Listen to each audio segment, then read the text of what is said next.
his fucking ass. Yeah, right. We do. Mars has been dwindling my patience within the last 2 weeks. We've actually, even outside of Player's Choice, we've been arguing a lot. He's just good. He's just a condescending know-it-all that hasn't been outside and everything. So these are what people like this do, man. This is just that's exactly what no understanding of life. It's sad, bro. It's just sad to see it. The thing is, I like Mars too, and it upsets me that he's just like this, bro. It hurts my soul. He's a piece of crap, though. I've actually said it time and time again that Mars is a scumbag, but I was kind of coming off of it because I'm thinking, Mars knows basketball, and we think alike when in a lot of stuff that we deal with. But then he'll go off the rails where he'll say something to me, and then he'll completely say something else, and I'm like, I'm gonna fucking choke the life out of this dude. I swear to God, he trolls you a lot, Showtown. Yes, on the low, by the way, dog, he does. He fucking does. He's my nephew that asked me for $1, but then he'll kick me when I walk away. That's what he'll do. That's him. You fucking scumbag, Mars. He started off like this. What did Mars do that got you so upset like this already? He didn't do nothing. No, Dub, that's not it. You know what it was? When I saw you and I thought about how you get after him, I'm thinking to myself, why does Dub get after Mars? And then it started to register. Mars is a fucking scumbag. Mars is a scumbag. That's why Dub gets after him like he does. And then it started to register with me. Well, wait a minute. Actually, he does troll me a lot. He does bother me a lot. So that you were the one who dubbed. Seeing you is what fired me up about Mars. It was you. So I'm the good guy all this time. Oh, Chet doesn't realize that. So I've been the good guy the whole time, man. That's crazy. That's crazy. Yo, Mars, you don't got to take this shit, bro. Oh, you don't got to take this shit, Mars. I got. He's not taking this. You brothers is in for it today. I'm just a victim. Yeah. I get there we go again. Every time I come on this platform, I'm just a victim of some sort. There we go again. He's the victim. Meanwhile, Mars is the Mars. They're calling you a narcissist. They're calling you a sociopath. Mars, don't go for this, bro. That's what he is. Okay. Yes. That's exactly what he is. But Mars, I need to holler at you though, Mars. I need to holler at you. Because you clearly the only one that got any sense over in that motherfucker. What is going on Open Gym when y'all are allowing Low and Dub to try to convince the people that they're smarter than Albert Einstein? I saw that clip yesterday and I almost lost my fucking mind. It's crazy that I'm the narcissist, right? It's crazy that I'm the narcissist, but they think they're smarter than Einstein. And then try to defend the point is crazy. Where is Love? Hey, I was the one that gave Low that idea on PC Weekend. Maybe after you looked up the Webster Dictionary last night, maybe it's not the exact definition, but more knowledgeable. You could say people are today more knowledgeable, mainly because we just have more things at our disposal to make ourselves more knowledgeable. But not me, for instance. Like, I'm not smarter than Albert Einstein, or maybe not Low.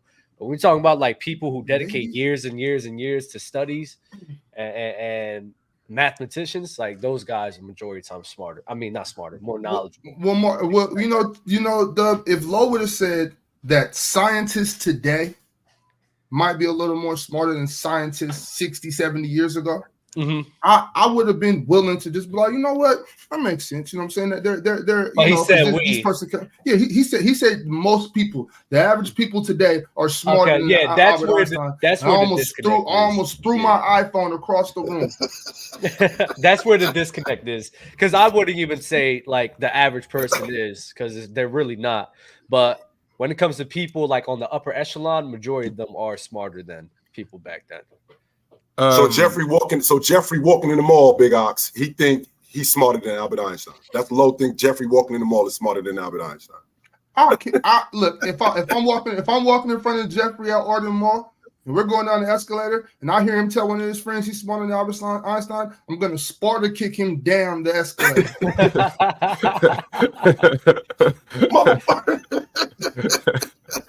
Yo, so Chill and Damo, have you guys seen this supposed clip that surfaced on the internet about?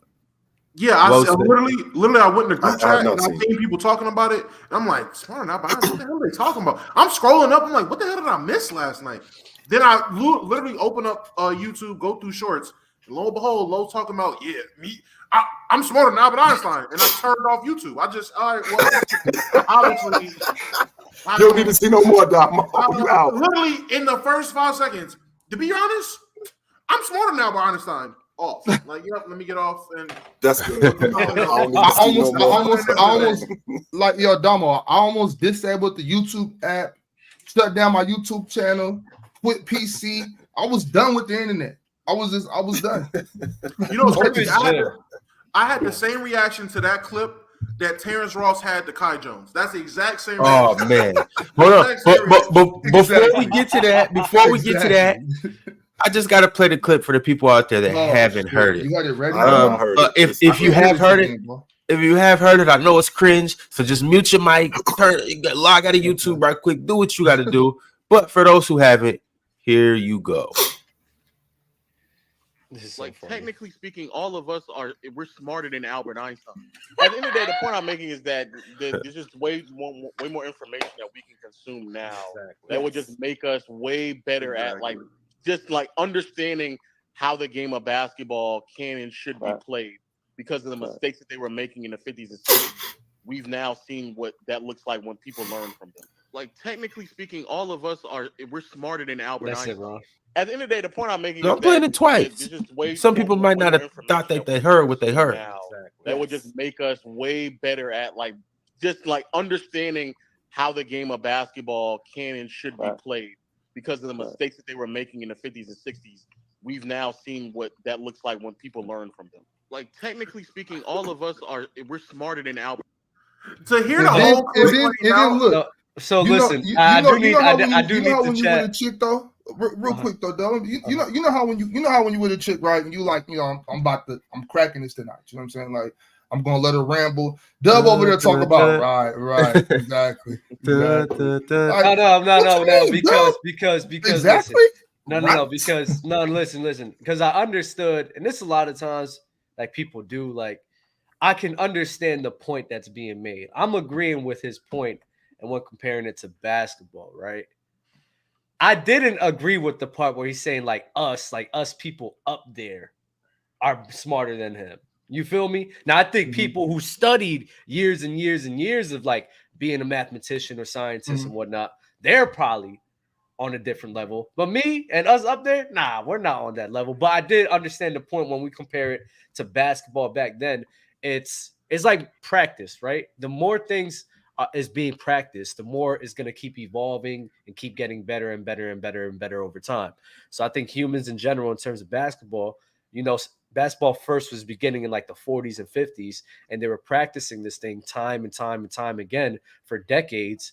And due to their mistakes and due to their flaws, the people who came after them just capitalized on what they did well, negated what they weren't doing well, and amplified their game.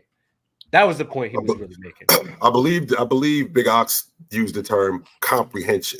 I can give you all the information possible, but if you can't, that doesn't mean you're gonna retain it. That doesn't mean you understand it. So the idea that Lowe is selling that because all this information is available, all of us we smarter than Albert Einstein. Well, wait a minute, that's not true. I mean, prime example would be Mars. Mars, I could give you all the information to be a better athlete. Mars, can you be a better athlete today? Can't hear you, Mars. Your microphone's muted.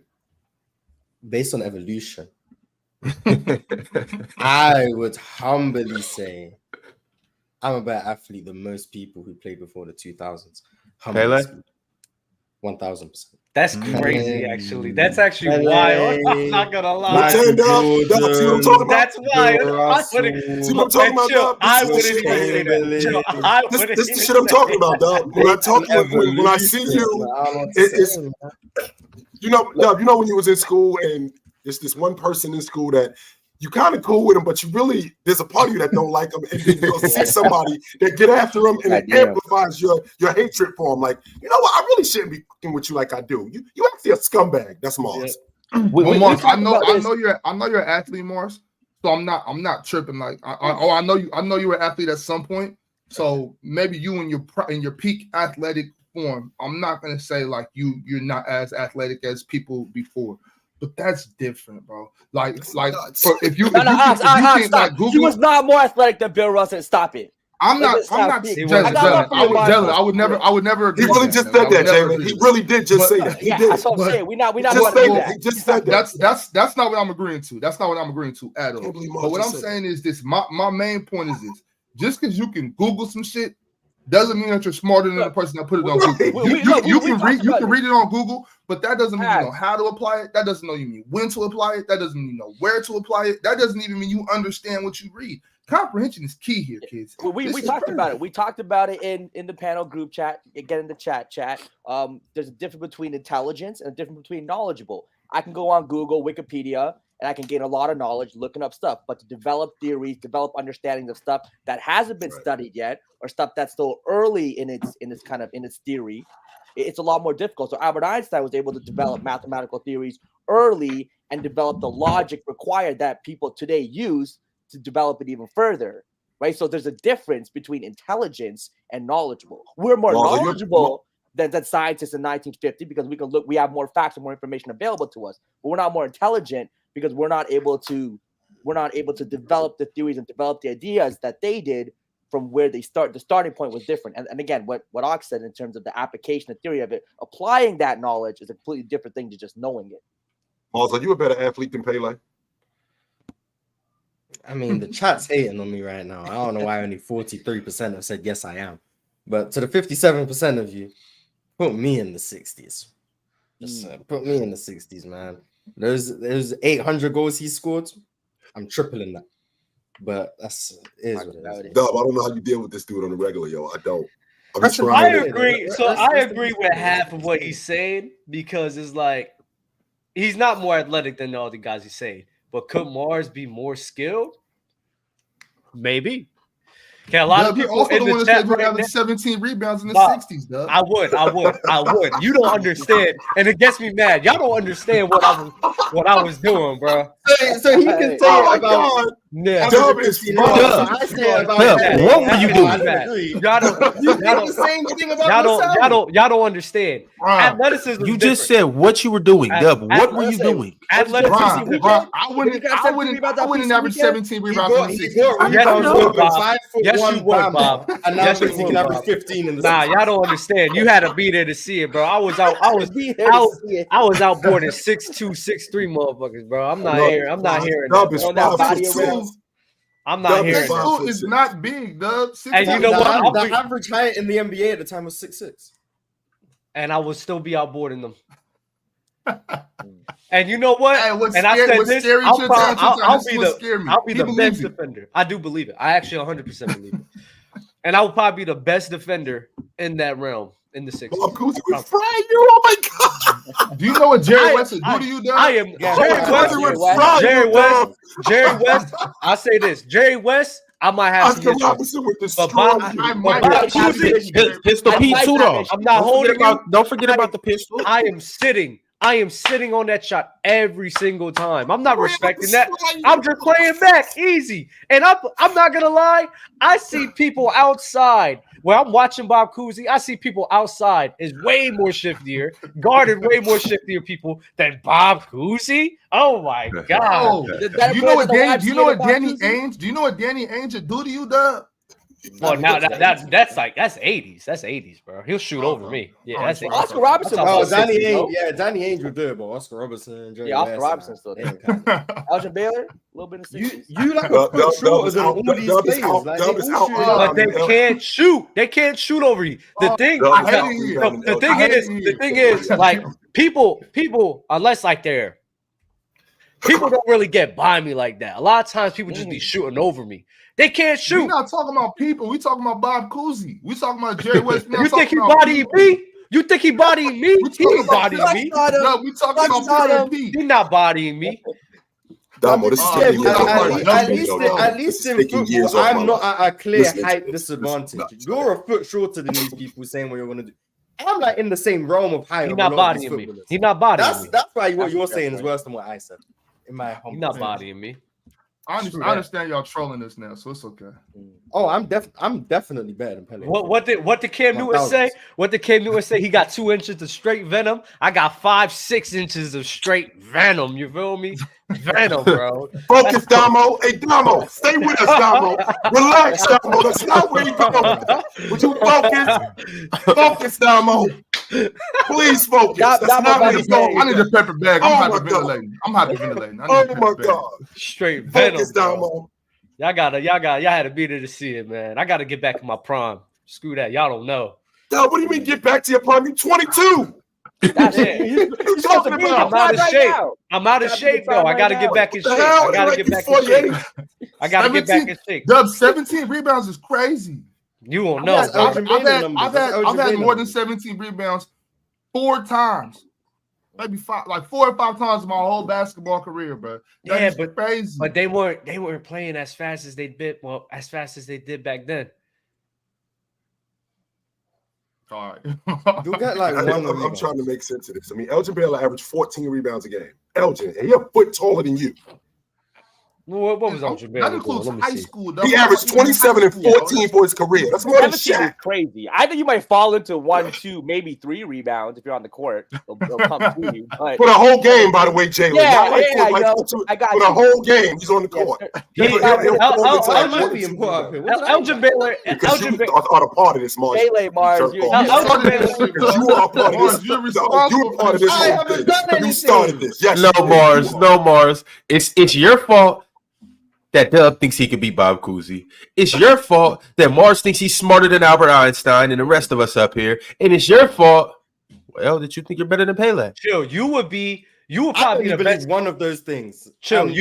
I know I'm better than Pele. You would probably be the best player ever if you played in the 60s with your. I would not be better than Chamberlain. I would not be better than Bill Russell. I would not be better than Oscar Robertson. I seen that mid-range game, boy. You better stop playing with me, man. I don't get me wrong. In the words of Mars, I am a mid-range merchant. That was my game because that's the game that I was raised around. But having to deal with Oscar Robertson, having to deal with Jerry West, having to deal with Hal Greer. You dealt with Kobe. You dealt with Kobe. You good. You're good. Do you remember the story? Do you remember the story that I told you that the second time I played him, he smoked me? Did I tell you that part? But you scored 10. I scored 9 actually the first time. Oh, nine. I scored 9 the first time. You dealt with but Kobe. The second time he smoked. You dealt with Kobe. You can deal with all of them. I promise you. I remember thinking to myself, Ron, after the second time I played him, and I'm a pretty confident dude when you talk about basketball, but I remember thinking to myself, is this what the NBA looks like? I have no shot. None was. Now, I'm not realizing that I'm going up against a generational player. I'm thinking I'm going up against a dude who just got out of high school. That's what I'm thinking about. I'm not realizing that, this is a generational player that I'm going up against. And I'm thinking to myself, if this is what the NBA looks like, I have no chance ever. Damn, so he ruined your whole state of mind. No wonder why you got him at 11. If this is what the NBA looks like, I have no chance. I'm not mad at that logic. I'm not mad at that logic. I'm thinking I'm going up because I'm not thinking about just him. I'm thinking about the NBA as a whole. Like, if this is what the NBA looks like, if these are the dudes that's running around in the NBA, guys like this on the regular, I got no chance. Chill. What year was this? 97. It was in the summer of 1997. So were you surprised when you started seeing what Kobe started doing? Was you just like, well, I seen that before y'all seen it. I knew this was coming. No, to be honest with you, I thought that he would be awesome, but when Shaq left him, when him and Shaq broke up, the stuff that he started doing, I wasn't surprised about that because it was almost like that's what we was leading up to. Yeah. So no, I wasn't surprised. I wasn't surprised that he was averaging 30 a game and 35 a game because that's where he was going anyway. I felt like that's where he was going anyway. So no, it's like I was not surprised. Is it like when Russ averaged a triple double? Because even though it was like spontaneous in what we seen, we kind of all expected that he was going to average a triple double, right? I did not, to be honest with you. I did not. I did not expect Russ to average a triple double. Yeah, I saw Russ. I thought he was going to average a triple double. I don't think we'd ever. I think no one thought we'd ever see it again after Oscar. No one thought we'd ever see it again after Oscar. I mean, Dub, I don't think you understand how hard it is to average a triple double. You have to. I don't know. Chill, Dub thinks he can average 17 rebounds, so I don't know. I'm sorry, Ron. You're right. You're all right about that. Shut up, Ron. The thing with Russ when I think it was in 2016 when KD was missing some games. He was doing like I think almost just that within that time frame. Right. So in my head, I was like, you know what? With the bigger range, KD not being there, I said this dude's just about to go bonkers, and he's about to average a triple double. I really thought he was going to average a triple double in 2017. I think me and my friends, a bunch of people in high school, we all was saying that. So I don't understand why nobody else thought that. Yeah, you guys all heard it from Skip Bayless because that's where it started. Skip I Bayless think it was more of a. He I said think it, it and was. then everyone said it. I equated to when Jordan left Scottie Pippen. Like I knew Scottie was awesome, but when Jordan left him that 93-94 season, I didn't know he was that good. I didn't know he was that good as an overall player. I didn't know he was that good as a defensive player. I did not know he was that good, which would explain why the Bulls were that good. So when I saw Russ, I felt like Russ was, when he was running with KD, I thought he was good. I didn't know he was a triple-double good, though. I did not know he was 30 and 10 good. No, I didn't know he was that good. Did Russ ruin the mystique of a triple double? Because I remember before that season, the way we looked at triple doubles, like after it was Magic and Oscar, they had the records, for triple double. They were doing the thing. The Jason Kidd had some games where he was doing his thing. Then LeBron came, and people were like, if LeBron wanted to, he could. And then after that, and then when Russ actually did it, suddenly it's like, oh, it's that stuff and it's this and that. And Oscar magically dropped out of everyone's top 10. I don't know if y'all remember. Oscar was in a lot of people's top 10, and he magically disappeared out of that conversation. That is true because people were averaging triple doubles. Right. He just magically went away after that happened. So it's just crazy how how triple doubles changed. You're right. You're right. He desensitized it. Yeah. Where now averaging a triple double is like, okay, like it's normal now, or it's like it's now not it's normal. Like, who else did it? Which is incredibly difficult. I agree, Bob. But that's how people feel. They got desensitized to that. Yeah. Because it's like this man did it for like three or 4 straight years. 4 and 5 years. 4 times in 5 years. Which, by the way, screwed up the MVP. Which screwed up the MVP voting because he won the league MVP based on that, and because he won the MVP based on that. He should have won it again, considering he did it 3 more times after that. Yeah, but the second one was better than the first one, right? The second one, that's the one where he averaged 30, right? Or that was the first one he averaged 30. He led the league in scoring and a triple double. That was crazy. He led the league in assists. He led the league in assists. Like, yeah, that's wild. Nah, his percentages was pretty good too. I'm about to say, yeah, that's what made the first one so great. He was actually shooting, like for Russ standards, he was shooting out of this world with that triple double. Like 3 had to be layup. No, he shot 34% from 3 on 7. Yeah, that was the highest he's ever shot, and I think it's the most threes he ever shot and the most efficient he ever was from 3. It was crazy. He's a volume shooter. He's 100% a volume shooter. Those were some crazy years, bro. I'm sorry, Mars. It was the next year he led the league in assists. I apologize. It was the next year, not that season. I keep telling people that's probably in terms of regular season, man, that's the best regular season I've ever seen. What was that, 16? You just didn't watch 17. Steph the year before. 17? I did watch Steph. That was better than Steph's. No, that was the better narrative. The narrative made it better. That's what it was. That was one of them narrative-driven years. Because I got blown with Mars with Kevin Durant leaving. Russ I do. I got a ball to pick with Mars. I do. I got a ball. I'm not gonna lie. If I would have known that for the first half an hour of this show, it would have just been about how much of a bad person I am, I wouldn't have come up here. No, we ain't talking about Mars. I'm not talking about you as a guy, Mars. No, Mars, I'm actually on your side, Mars, and I can't wait for you to start cooking him. But proceed, I'm not talking about you as a guy, Mars. We ain't talking about that. You and I have had this conversation, Mars, and the logic that I am a hater of Steph Curry because I don't think he should have won the league MVP unanimously. I'm not saying that he shouldn't have won the league MVP in 16. He had a fantastic season, right?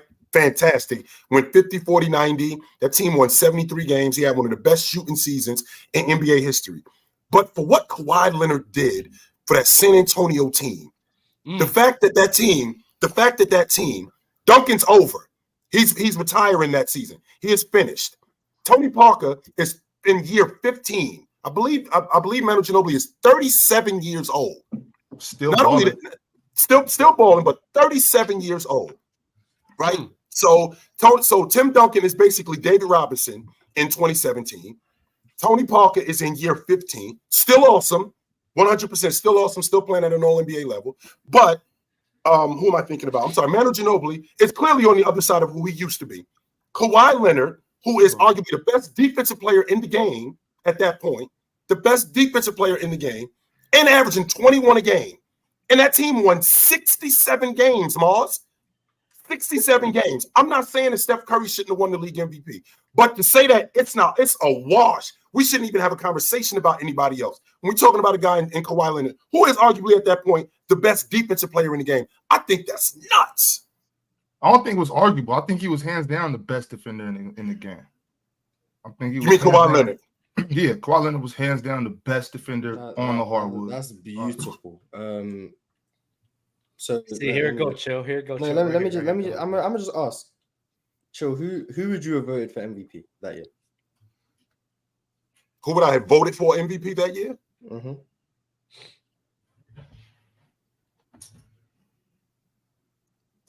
I can't say James because I mean that would be bias, and I won't say James. No, because that would just be me with my bias, and I got to be honest with you, Mars. I do. I have to be honest with you, and being honest with you, it would be hard for me to take that MVP vote away from Kawhi Leonard. It would just be hard for me to do that. So you would vote for Kawhi? I would. I would have voted for Leonard that year. You hate Steph Curry. And why do I hate Steph Curry? Because Kawhi Leonard won 67 games. Good for him. Steph Curry won 73. One more game. Right. Kawhi Leonard crew though. That's why he brought all the crew. Yeah, cool. Because sure.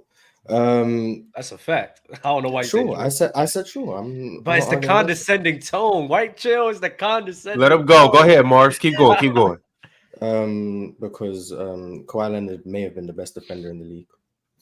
Cool, sure. Steph Curry was the best offensive player in the league. Mm-hmm. So there's that. It wasn't just 50-40-90, by the way. It was 50-45-90. Yeah. He also led the league in scoring. He also I think is the only player to lead the league in scoring by being the most efficient scorer in the league as well. That's never happened before. 400 threes. That's never happened before. The Warriors were the best offense in the league.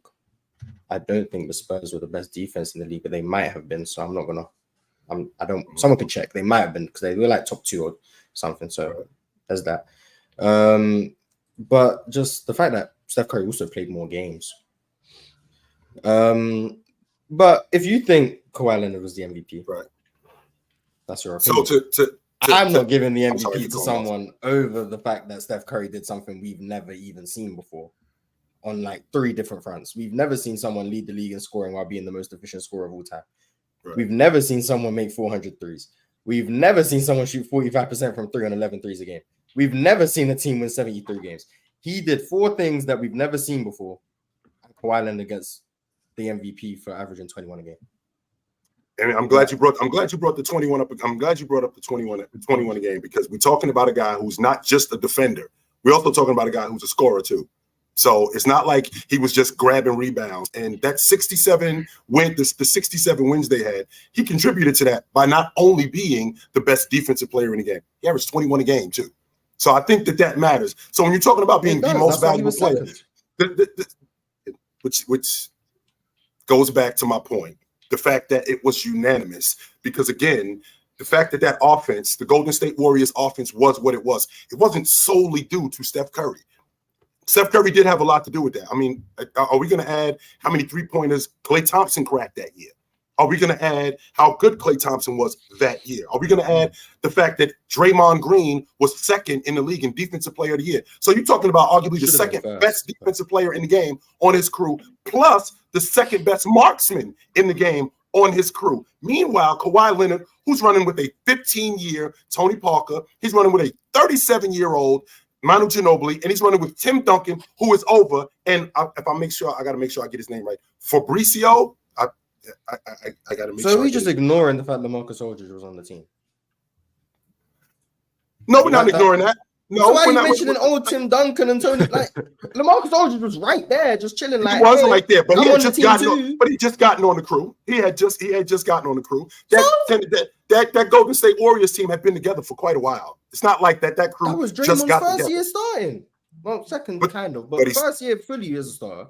But In Kawhi 2016 was carrying no more. In 2016, he had been on the You crew can say he was for But carrying. LaMarcus was years at that still point. an all-star So- caliber player a couple years ago, right? LaMarcus was still good. He was still good. at that Right. But he Joe, was. is the big thing here, I think I noticed with you, is the big thing here is I think that the biggest problem is he was the unanimous MVP. That's it. I'm not saying that he wasn't the league MVP. I'm not saying that. First, exactly. Him But being to the say that first it wasn't, unanimous to say that MVP. it wasn't Well, a he shouldn't have been question the for first everybody unanimous else. MVP. Yeah, that that's should have been what Shaq it in is. 2000. But Yeah, exactly. it's not my fault someone decided to vote for Allen Iverson. That's fact. LeBron in 2013 should have been unanimous. It's not my fault someone decided to vote for Carmelo. You don't take away Steph's unanimous because the other people didn't get it when they should have got it. They just happened to get it right in 2016. Because once again, if you think Kawhi should have been the MVP, I think you hate Steph Curry. And that's just gonna be my opinion till the end of time. I would say this, Chilltown. Everyone should have agreed Steph Curry should have been the MVP. I And if that's the case, everyone should have voted for him, which means he should have been unanimous. We about to go around the room and I'm gonna ask everybody. Dub, I'm gonna let you get that off, but I'm gonna ask everybody. Lamont, I want to start with you, Steph or Kawhi. But go ahead, Dub. What were you about to say? I would say this. I think there's no argument for anybody else for 2016. I think he definitely deserves it. But he should only have one MVP. He shouldn't have one in 2015. That's fine. That's fine. 2016, should Kawhi have got a vote or should Steph have won it unanimously? Lamont, holla at us. Talk to me. No, it's what Mars said. Mars said it right, man. It's too many. He hit too many markers. He hit too many benchmarks at one time historically. And we know that the MVP has been narrative driven. It's never really been about who's the best player on both sides and who can do it on both sides. It's never been about that. So, I mean, why do we expect it to be that way all of a sudden in 2015? It's always been about narratives, benchmarks, setting new trends, changing the league.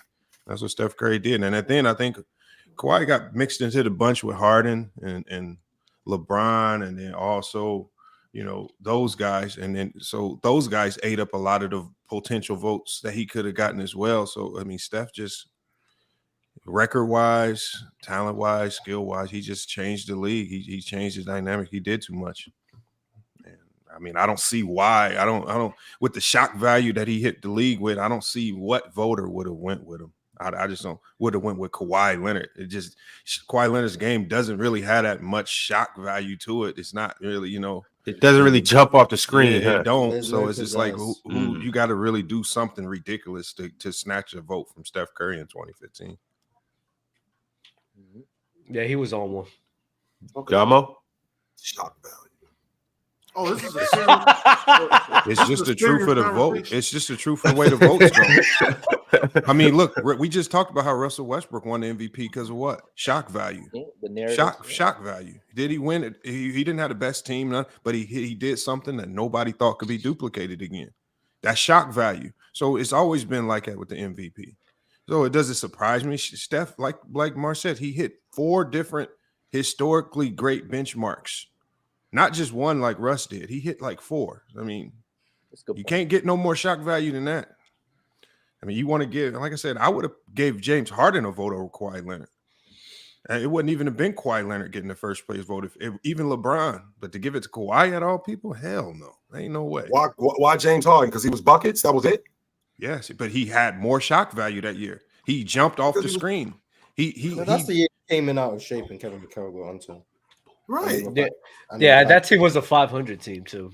Yeah. I think 2015, James Harden definitely deserved that over Stephen Curry because what he was doing without Dwight Howard and still being able to put that team in the playoff contending spot, I mean, that was ridiculous what he was doing.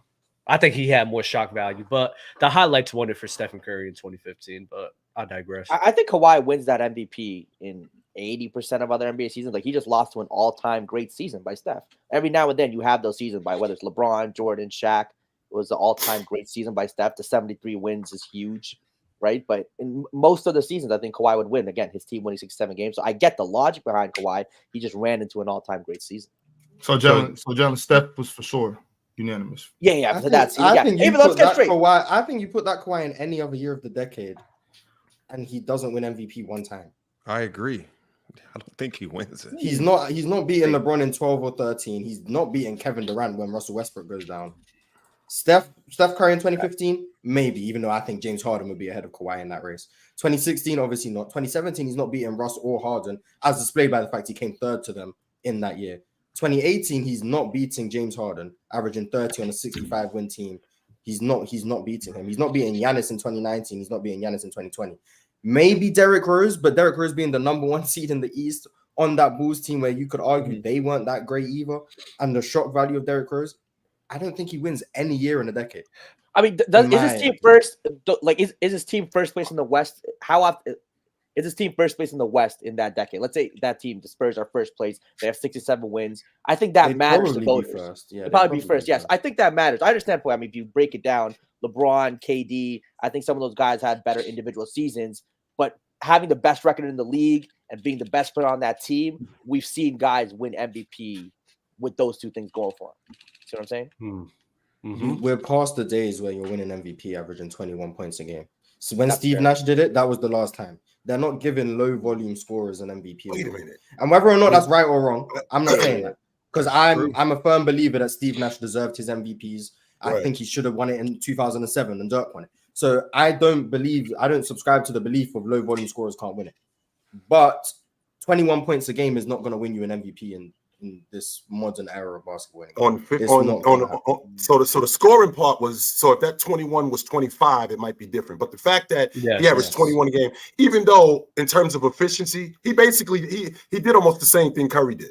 He went 50-40, he went 50-40 and almost 90. I mean, he shot almost 45% on the long ball that year. So, and you just talked about Steph Curry. Yes. Right. And he still shot almost 45% on the long ball. Sure. And he shot almost 90% from the stripe that year. And on top of that, him being the best defensive player in the game. And we're not talking about the best player. We're talking about the most valuable player. And a guy whose team won 67 games. I'm not stuck on the fact that the guy averaged 21 a game. I'm stuck on the fact that when you're talking about MVP, it's the most valuable to your team's success. Was Steph Curry the most valuable to the Golden State Warriors' success? 100%, Mars. I will not argue that. Even though him shooting, I believe it was 400 threes he made that year, and he led the league. Well, the dude that was on his team, he was second in the league in 3-pointers. So he had that. So he had that to his credit too. But with that being said, I'm not saying that Steph Curry was not the most valuable player in the league. But the fact that there is no question that he was the most valuable player, and the guy in San Antonio who did what he did is not even in the conversation, I completely disagree with that. He was in the conversation. Is there anybody that would have given Kawhi a vote or thinks Kawhi should have got a vote? Speak now or forever hold your peace. The way people just be praising and glazing offense, man. I mean, if you really think about it, the best defender on the best defensive crew, 50, 40, 90. Chill's making a good argument. I'm not even going to hold you. Yeah. And again, Dub, I want to make sure that we're clear, Dub. I'm not saying that Kawhi Leonard should have won the league MVP, but to say that, this other guy over here, we shouldn't even be having a conversation about him. Mm-hmm. And when we Steph talk about Curry is the guy. Man, we talk about most valuable to their crew. Like, look at the 67 wins. They didn't win 55 games that year, Dub. They didn't win 48 games. They won almost 70 games. They lost one game at home that whole year. They were 40-1. Yeah, that was crazy. That was historic, right? Yeah, people forget about how good that Spurs team was because the Warriors broke the all-time record. But the Spurs, they had the best home. They had the best home record, right? Like ever in NBA history, right? Hey, I'm not gonna lie. Yeah. Kawhi might be getting a Greg Popovich tax of some sort, that they were good for so long. He just kind of continued their thing while Steph kind of came in and changed the whole franchise. It's because it's just that Steph had a better season. So it's because Kawhi is more vanity. I mean, not Kawhi, Steph. It pops off. Like that's why I said. So that's my thing. I can't see myself voting off of shock value. You know what I'm saying? You know what I'm saying? Like shock value, I'm not voting off of that. But I would have had to. I still got to vote for Steph though. Like I'm not thinking about how people vote for MVP. I'm just looking at it like, say, if I had a vote and making 400 threes in the season, no matter how good of a defender Kawhi Leonard was, and I acknowledge that, I still got to vote for Steph. I would have to give my vote to Steph Curry that season. The 400 threes is shock value. Crazy. That's what the 400 threes was. Well, no, it's not shock value. That's not shock value. That's just hitting a bunch. That's hitting a lot of threes. I don't consider that shock value. Like I'm impressed by it, but I'm considering that just being one of the best shooters, having one of the best shooting seasons I've ever seen. And as much as I value Kawhi's defense, and I acknowledge that he was for sure, to me, the hands down best defender in the NBA that season, what Steph Curry and his Golden State Warriors did that season would make it to where I can't give my vote to anybody but him. Are we just Lamont? So are we just saying making history, breaking records is just shock value? Is that what boiling down No, to? what I'm saying is the combination of what he did and all in one time was the shock value. Like the 403s individually, probably not, but the 73 wins, the 403s, all of that, the scoring accomplishments, all combined is just like we won't probably see that again. And if we do see it again, it'll probably be from Steph. But I just think all of it combined was the shock value. We never seen it. And that's why people gravitated towards him. We wanted to watch Warriors games. They wanted to vote for him for MVP. I think that's why. Like, I don't think the MVP voting has never been fair. It ain't fair.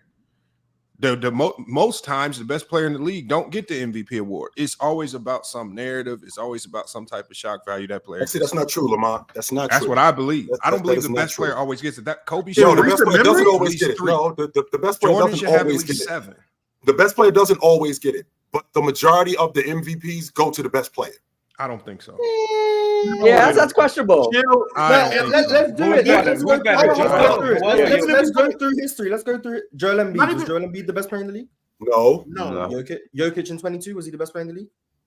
Yeah, that was Giannis. Arguably. Nah, you had Giannis. Chill. Don't switch up. You had Giannis. I did have Giannis. I had Giannis. Hey, but if they can arguably and have a good case, I'm not just saying, oh well, you could obviously anybody got an argument. If they have a strong case, then you got to count them. I would say yes for you. I vividly remember everyone up here disagreeing with me when I was pushing it. But it's fine. We can have revision. I had Giannis. Hold on. You got to do a Jokic tax. So you got to do a Jokic tax. Jokic is one of those people who had to grow. Before we go any further, in 2023, who is the best player in the NBA today?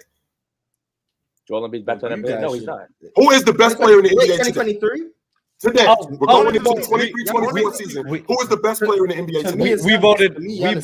We voted on this on Open Gym, man. It has to be Jokic, but me and Mark had Giannis. So Joker is the best player in the game today. But Embiid was the MVP this year, so. Okay, so keep going, Mars. Keep going. So we got Embiid and Jokic in 2022. I guess we're having revisionist history and changing our opinions. Cool. I had Giannis in 21. In 2021 it was Jokic again. So who was the best player in the world in 2021? Wasn't Jokic? It wasn't Jokic, no. 2020 it was Giannis. Was Giannis the best player in the world in 2020? I mean, LeBron James did exist. LeBron. I thought it was James. Okay, so not Giannis again. 2019 it was Giannis. Was Giannis the best player in the world in 2019? No. LeBron was hurt. He only played a few games. So I still thought LeBron. LeBron wasn't hurt. Yeah, LeBron. Okay, so 2019. No. So it was other people. There was other people in the argument. There wasn't anybody that was unanimous. That was the best player in the game. Nah, I thought it was people. Nah, I think the gap between Steph. I think this gap between Steph. People were pretty in agreement that Giannis wasn't the best player. I know that. Yeah. I don't think he was the best player. Mars. This was the list. The top 4: Steph, KD, Kawhi, LeBron. Then Giannis is probably in that 5 spot. In 19, some people were throwing James Harden in that too, but that's fair. Some people were throwing James Harden too. That is 2018. True. James Harden was the MVP. Was he the LeBron James best player? No, James was the best player. 2017 it was Russ. Was he the best player in the world? LeBron James the best player in the world. 2016 Steph. Was he the best player in the world? LeBron James best player in the world. No. Whoa, rewind. Man, I'm not trying to. Yes, we are gonna. Let me tell you why we're gonna do this time out, because I want to take off the finals. We're not getting to the finals yet. He was voted the league MVP at that point. At that point, he was voted the league MVP. What was the logic on Steph Curry at the end of the 2015-2016 regular season? That he was near LeBron James level, but a lot of people he had an all-time great season, but LeBron was still a better. I still think James was the best, but what was the logic on Curry at that point? That he was on the same level. That he was on the same level with LeBron. That was. But if we're arguing what you think, we're not arguing what the conversation was. Arguing what you think. So I think. How many? Okay, that's 2016 LeBron, 2015 LeBron, 2014 LeBron. So 2014 KD won it. It was still LeBron. So once again, we were about 10 years now. James 13, James 12, 2013 James and 2012. There we go. 2013 and 2012. LeBron's the best player and he wins MVP. So we've got 2. 2011, Derrick Rose wins it. Was he the best player in the world? No. So we've got 2 years in the last 10, and LeBron won both the MVPs, and he was the best. 2010 was LeBron James the best player in the world. Yes. No. I still have Kobe. LeBron was the best player in the world. No, Ron, it was Bryant. It was Bryant. It was Bryant. It was Bryant. I agree. So 2010, it was Kobe, not LeBron. It was So we're still Bryant. at 2 awards. 09, I assume it was Kobe again, right? I thought James was better, but it was Bryant. I thought it was James. I thought it was James, but it was Bryant. Wait, so what changed between 2009 and 2010? The same logic that I have with Giannis, the same logic that I have with Tim Duncan. The fact that in 08, 09, in all 3 of those years, we got the league MVP, and we got a dude who takes his team to the NBA championship in back-to-back seasons and wins the finals MVP. No matter how even though I feel like James is the better player, I can't deny it. Bryant is the best player in the world. I can't deny it. I can't. Okay. Well, no. I'm saying because in 2010 you said Kobe was the best, but LeBron had won the MVP, correct? Right. Yep. In 2009 you said Kobe won the MVP, but you thought Brown was the best. No, James had won the league MVP, but Bryant is still there. We're talking about a dude that was. All right, I just been searching it. All right, cool. Okay. But 08, Kobe won MVP. He was the best player in the world, right? yes. Okay, so we're at 3 years where the I award don't think has it's gone to the best player in unanimous, the but world. Sure. 07, Dirk Nowitzki. Was he the best player in the world? Yes. No. Yeah, so who was the best player on the planet in 2007? Kobe Bryant. Kobe and Duncan Right there. were better than This Dirk. is where the shit gets tricky. This is where it gets tricky. It's not tricky. This is where it gets tricky. And to be quite honest with you, Big Ox, I'm the same way. I'm the exact same way, and it wasn't unanimous. So if I'm sticking with my logic and I'm being consistent, Dirk Nowitzki in 2006, I think he finished 3rd in the league in MVP votes, took his team to the NBA championship. The very next year in 2007, his team at the end of the regular season wins 67 games and he wins the league MVP. I don't Is even this think Dirk was dude- a top 5 player in the league at that time. I didn't hear what you said. I'm sorry. I don't even think Dirk was top 5 player in the league when he won MVP. You don't think who was the top 5 player? Top 5 player. I think it was you had Kobe, LeBron, Duncan, KG. I think Carmelo was better in 2007. In 2007? Yes. You don't think Dirk Nowitzki was a top 5 player? He Is that what we doing? Kobe was better. LeBron was better. Tim Duncan better. KG better. LeBron was not better than Dirk Nowitzki in 2007. No, he was not. LeBron was definitely better. Carried his team to the finals the year before. Yeah, see, I think man. Dirk was definitely that top one. 5, but he definitely wasn't better than Kobe Bryant. Carmelo? You think it was better Than Carmelo? Dirk in 2007? KG, I don't know where Carmelo came from, but Carmelo 2007? You want his thing with that Denver Nuggets team? Stop. good for him. Good for him. He wasn't better than Dirk, but Dirk Nowitzki was not better than Kobe, in my humble estimation. I can take that. Like Kobe, okay, cool. Go Bean got it. That's Why is fine. Dirk better than That's KG where the love in 07? stopped. Why is he better than KG? Oh no, I'm not saying he's better than KG, but KG Okay. did miss the playoffs. Just putting In out 07. Okay, but let's put context behind this whole thing and chill, especially with Kobe too. KG's missing the playoffs, like people. I get what you're saying, Marcus, but let's go back to your old adage. Let's go back to everything that you say. The good old eye test. When you look at the eye test, like, yeah, I know Dirk was fresh off a championship. I get that. The lure around Dirk was amazing. Right. It was amazing. But come on. Come on. Based on what Kobe did individually, I think 07 Kobe's better than 08, 09, and 10. That's how good Kobe was that year. Wait. Winning when you're talking about being the best player on the planet, does winning not matter? Chill. Winning I get that. But does winning not matter when you're the best player on the planet? No, it does. Winning matters. It does elevate you. Cooked in the first round. And the year before that, what was about 07? the reason why we're talking about 07 because of what he did in 06. Leading up to that, those things matter, Mars, whether you like it or not.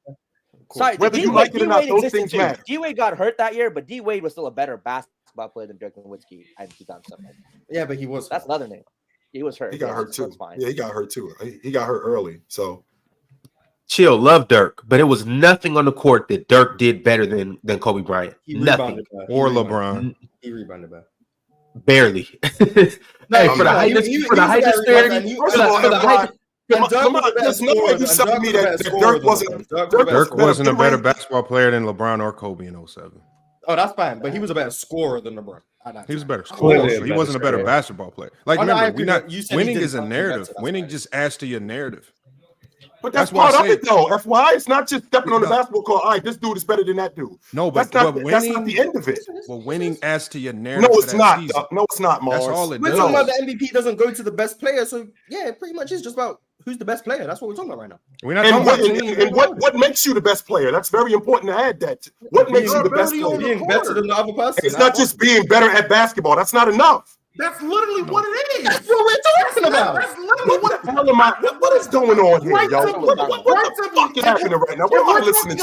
If we're discussing who the best player am I listening to? The fact that you're better at basketball. Chill. I get you. Winning matters. Winning matters, but there's a couple exceptions. It's a couple exceptions, and Kobe just happens to be that one exception. I'm sorry, Dirk got busy that year, but it's so no that way. Means if we go back it's one year no to way. the next year that Mars is about to talk about. That means, are we going to start saying Steve Nash because his team had a better record? No, we're not going to say that. But what we are going to keep going, Mars. I'm sorry. Keep going. Okay, so 07. Somehow we're in disagreement. So 07, sure, we're at 4 years. We're at 08, 2007, 12, and 13. They're the years where the best player in the world won the MVP. 06, it was Steve Nash. Was he the best player in the world? No. Okay. 05, was Steve Nash the best player in the world? No, he wasn't better than Shaq. I don't think so. Okay. 04, was Kevin Garnett the best player in the world? He was not better than Duncan or Shaq 03. or Bryant. But it was, but it's a conversation. But I'm not. I don't think it's a wash. I do not think it's a wash. But I think it's a legit conversation that Kevin Garnett is the best player on the planet, considering what he had done leading up to that. Was Tim Duncan the best player in the world in 03? Yes. 5 years. We're at 5 years. Was he the best player in the world in 02? No, it was Shaq. Okay, we're still at 5 years. 01, was Allen Iverson the best player in the world? No, it was Shaq. Okay, Shaq in 2000, right? Yes. We're at 6 years. 99, I believe, was number 32 in Utah. Yes. So he was the best player in the world? It was either him or Duncan and Shaq. Him, Duncan, and Shaq. I got Malone. So is that we at maybe or are we at yes? Maybe because Shaq had a vote in that 100%. Okay, we're at 6.5 years. 98 was MJ, right? Yes. Best player in the world? Yes. 97 was number 32 again. Yes. Was he the best player? Even though I think those two should have been flip-flop. I think Jordan should have won in 97 and Malone should have won it in 98. But I digress. To your point, I think Jay was the best player in the world in 97 and in 98. We're at 7.5 years, I think. Right. 96 was Jordan again, right? Yes. He was the best player in the world. 95 Correct. Was David Robinson. And Elijah was the best player on the planet. 94 was Hakeem. Yep. So he was the best player in the world. 93 was Barkley. Yep. He wasn't the best, though. Jordan was better than him. 92 was Jordan? Jordan. He was the best player in the world. 91 was Jordan. Yep. He was the best player in the world. 90 was Magic. Magic. Was he the best player in the world? Yes. Magic. So Magic was better than Jordan in 1990. Yes. Well, you're the only one who it was close. It was close, but he was. Okay. So we're at Jordan made it about 11. I'll tell you what. Rewind. 11 and a half years. Rewind, Moss. 89. Magic was the best. In 90, I think I think Jordan has a legit argument that he's the best player in the world. Legit. Okay. I think we're at 11 and a half years. With 99 being an iffy one. 89, the MVP was Magic again. And Magic he was the best again. player in the world. So we're at 12 and a half years. 88 was Jordan. Was he the best player in the world?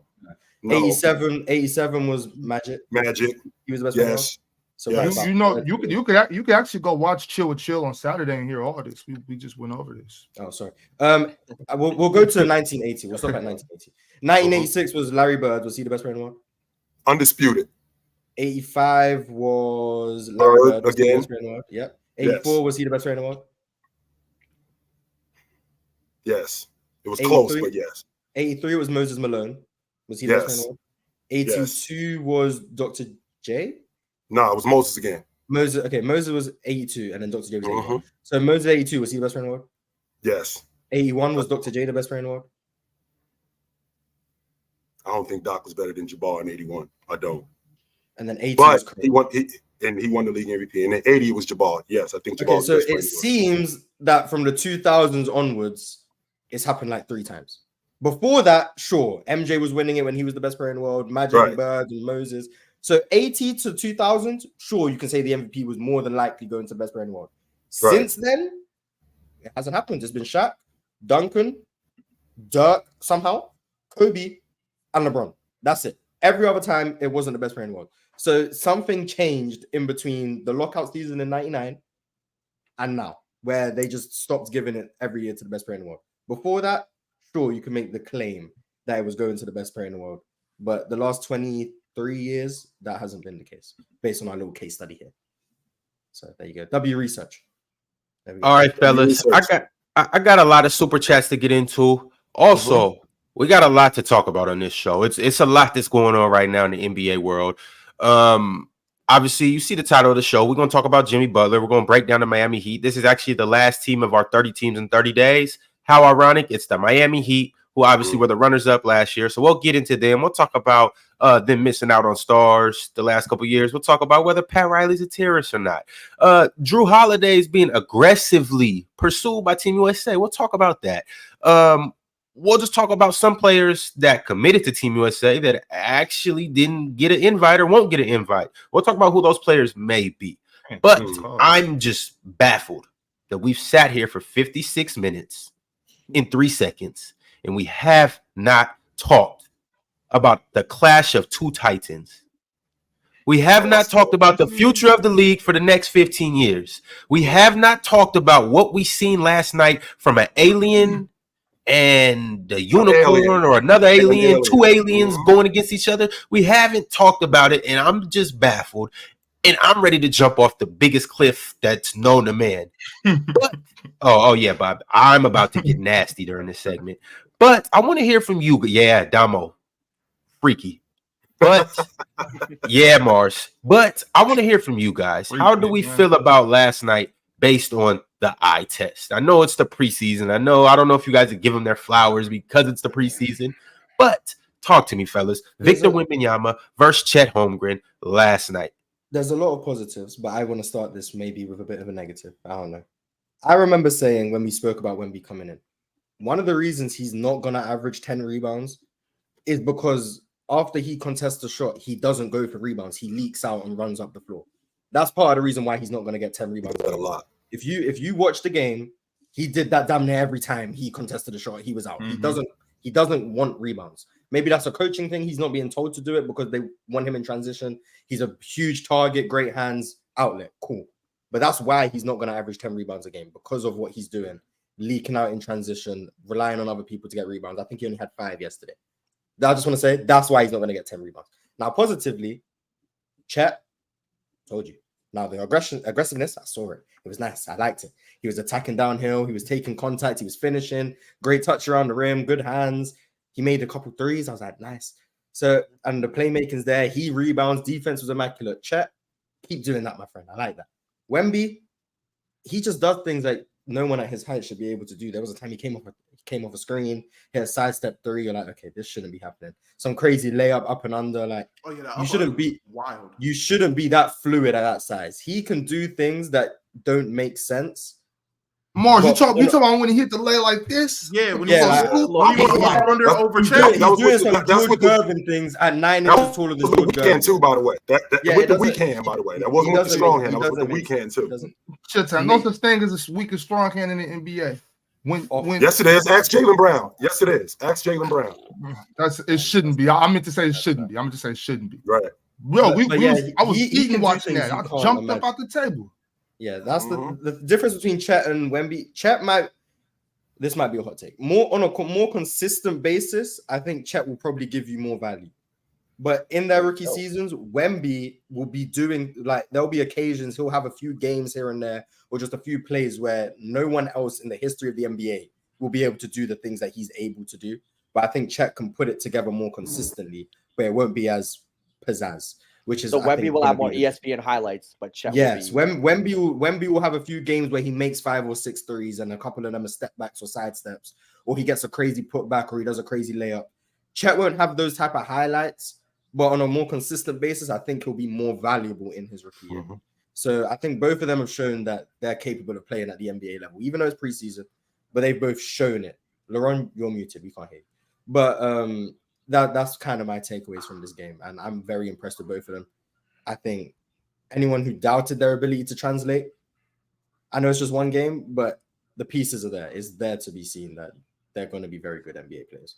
Barring how. 100%. Still can't hear you, Ron. Elhurst. I still think it might take a little time for it to be like dominant. But one thing, so I seen everything, all the game. I seen all the flashy stuff. The most impressive thing to me. Wait, before I say that, I'm still not a fan of all the dribbling. You know what I'm saying? I'm just not a fan of all the dribbling still. I don't think that's gonna work when the season starts. I don't think anybody's gonna let these dudes dribble the ball up the court like that.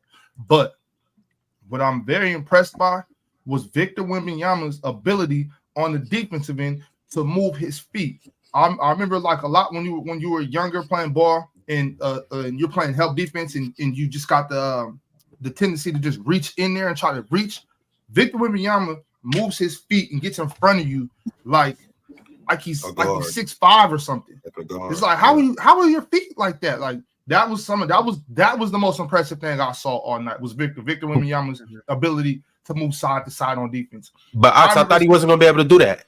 That was something. No. That's not what I said. I just know I gotta call out everybody on what they said. Mars, you too, everybody. Yeah, Mars, you're okay, but look, I'll get to you. Just relax. I'm sitting there telling you that you misquoted me, and now you're gonna talk over me so that I can't defend myself. No, go ahead. We can't go for that, right? What I said was his ability to stay side to side in front of you. Like I still think if you get him going left. Like a guy like, and I said guys. It happened like last night. I'm talking about guys. I said, let me finish. I said guys like Anthony Davis, guys like even like Bam, Karl Anthony Towns, guys that can put the ball on the floor that are big and go. Like if you're Anthony Davis and you rip through going right, one or two dribbles and spin back this way, I guarantee you, Wembanyama's not going to be in front of him anymore. That's what I said. It's the change of direction, but the ability to move his feet and get in front of guys on help. It shows something. Now, once again, I just said, Ron, eventually, I think he's going to get there. Right now, this year, I don't think he'll be able to stay in front of guys like Anthony Davis, but I am still impressed by his ability to get from one spot to the other that quick, that fast. That's it's very impressive. What's the list of players that can stay in front of Anthony Davis? At that size, there's I'm talking about how big he is. You know what I'm saying? Like Dub said, the good defenders, Bam. I think and I'm not talking about out on the perimeter, Damo. I'm more so talking about the mid-range in the situation you're talking about. Yeah. I think guys like Draymond, guys like Bam, all the defensive bigs, Triple J. Evan Mobley, Nick Claxton, guys like that. Yeah, I think they can do it. So the four best defenders in the league. So the four. Well, Victor Wembanyama is supposed to be one of those guys. I think he will be. I just don't think he is yet. That's all I'm saying. Especially when you get that little shoulder in him. When AD dropped that shoulder in him. It's not like we're picking on Victor Wembanyama. It just so happens that the four best defenders in the league happen to be the same position that he plays. It's not like we're talking about him going up against guards or small forwards. No, it just so happens that they're the four best defenders in the game, and they happen to play his position. So it's not like we're picking on him, having to deal with Drew Holiday, or having to deal with him. I think his biggest impact on defense. No, we're not doing that. His biggest impact on defense is going to be how he defends all the other positions. He's going to still be able to guard point guards at the rim, even on the perimeter at times, shooting guards with his size, even threes. I think, he could struggle with power, with centers and power forwards in the post because of his, weight. So, he hasn't packed on enough weight yet. But I think his ability to just change shots, that's the one thing I noticed in summer league before he played the NBA game. He affects shots without really even trying that hard. His ability to just affect how you shoot the ball and help.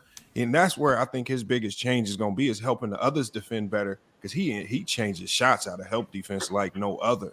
And that might be his biggest weapon. On-ball defense, I think on-ball defense, the way the game is played right now in the NBA, isn't as impactful. It's that one-on-one on-ball defense, being able to stop your man. I think it's more team-oriented. And boy, the way he affects team defense is to me is on another level. I think if Pop can find a way to add some pieces around them, that's what will make them tough. But you know, I wouldn't harp on his on-ball defense too much. I think and the thing with Wemby, I don't think a lot of people are realizing a lot of those defenders that you're talking about, a lot of those big guys that we're talking about, they're not going to be guarding Wemby. Like unless you got a too big lineup, which not a lot of teams are really running true two bigs. I don't know if y'all seen it last night. Chet, if Zach Collins and Wemby was on the court, Chet was not guarding Wemby. He was on Zach Collins because of how Wemby plays. So depending on the matchup, any given night, AD might not be on Wemby. You might not have Bam on Wemby. You might not have Triple J might end up guarding Wemby because of the fact that they play with if they're healthy, Steven Adams, they'll have another big on the court. So teams is playing like one dominant big and you got like a stretch four. Typically, those teams, Nick Claxton, I don't think that he's going to be guarding Wemby. He could. I don't know how much you trust. We trust Ben Simmons to guard centers. I mean, it's possible, but I don't know what they want to do with that defensive rotation. But those guys aren't really going to be guarding Wemby like that, depending on the matchup. So at least this first year or two, depending on how the Spurs run them, we might not be seeing these guys guarding Wemby, but Wemby's going to end up guarding those guys. Yo, I'm going to put it like this.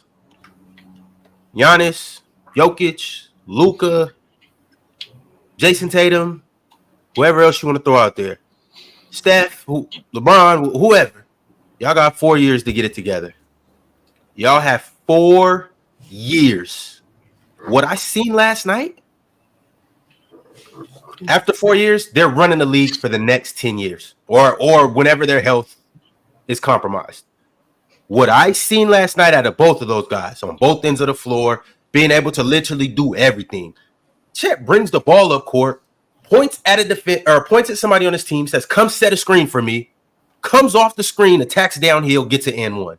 Victor, that spin move up and under, hitting threes, dribbling to the left, fading to his left.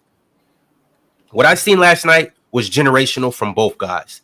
Hey, and what I'm going to say is, the only downside to this is that they're both in the Western Conference. And when Seattle gets added to the mix and they bring another team in, they got to move OKC to the East. So we can see both of these guys meet in the championship because the league is going through Chet Holmgren and Victor Wembanyama.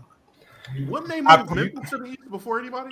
No, they probably will. I'm saying move OKC to the East so we can see them meet in the championship because I'm telling you, the league is going through one of those two teams. I promise you for the next 10 years, after 4 years, it's going to be one of them in the championship. What I seen last night was an indication of pure dominance. Chill. But you do that, Ron. You gonna have the same Kobe LeBron issue. You know the commercials when trying to get then Wemby's gonna be in the finals and Chet gonna be losing in the first round. All right, well then cool. They can meet in the first round, second round, Western Conference Finals, whatever. I'm just saying, chill. What I seen last night, I'm on record. At this generation's Larry Bird and Magic Johnson. I'm on record. I think saying hold up, chill. Your mic is crazy right now. I just want to let you know that. Not you, Showtown's mic. Mic check 1 2. Is it loud? Is it too loud? Loud. I hear everything. Okay, I apologize. I apologize. Let me see if I can turn this thing down a little bit. Hold on. I'm gonna mute you. Hold up, I got you, chill. Talk I can hear what you about to say. I can hear what you about to say tomorrow, chill. Wait, chill. Yeah, about to chill. You muted right now. We can't. I'm about to say, and please, because I remember yesterday when we were talking about the Thunder, a lot of people in the chat, and I remember names, a lot of people in the chat, y'all really, I don't see it with Chet. I don't believe in him yet. Now niggas is dick sucking. That's crazy. That's crazy. The shift in the attitude, and man, I believe it. It's only one person negating Chet now, and y'all had a whole argument about his size yesterday. I watched it in the chat. Stuff was crazy. Like I said, Chet's the real deal. Like I said to Mars, hey man, Chet will find it on offense and he will get done when he needs to get done. He's going to play within the offense. Chet got a shot on him. There's no way him playing like that for 30 minutes a night. There's no way he's not averaging 15 to 18 points. Chet's a dog. I said this before he got in the league, and I said it.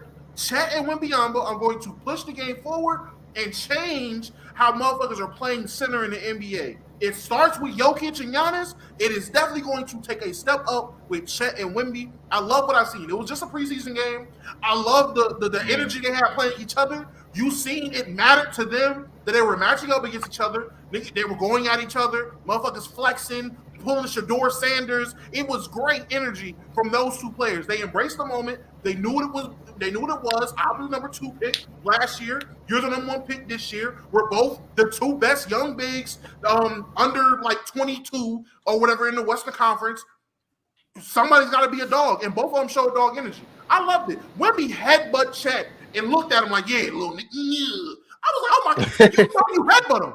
That was amazing. You know you headbutt somebody and still flex on them like you're too little. I loved it. I loved every moment of it. The one thing about Wemby, though, that I think they both look great. We all saw what happened. Is everyone worried about his passing? I know it's a couple times when he got double teamed. He just kind of, I think there was one play where he kind of lost the ball, threw the ball away. The other, there was just a terrible lob. He tried to get to his teammate. Another time he was double teamed in the post, kind of forced up a shot instead of finding the open man. I think Wemby, I think there were some spots where he could have made better plays with his passing, but I don't really see him do that. I don't want my best player doing that much passing in a 24-second shot clock game anyway. No.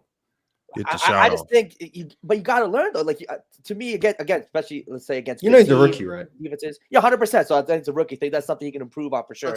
I do think that's the one thing. Yeah, I'm saying the one thing, the passing, I wasn't impressed. Everything else was great. Just the passing, I think, is something. The first play of the game, he made a great part. I remember the first play of the game, he got baseline. He hit a little underhand lay down to Zach Collins. Look what Jokic does. Wemby has good feel for passing, but I think his connection's a bit. It's not Jokic, it's Lokic. Lokic is under this ideology. You got to pass the ball. You got to play make. Shut up. Get to the bucket. Passing is important. The ability to pass opens up a lot. No, Mars, I'm trolling. Jesus. No, I'm not talking to you. I'm talking to people in the chat who are saying something about. It's not just you're not the center of attention. So with Wemby, I think he has good feel for passing.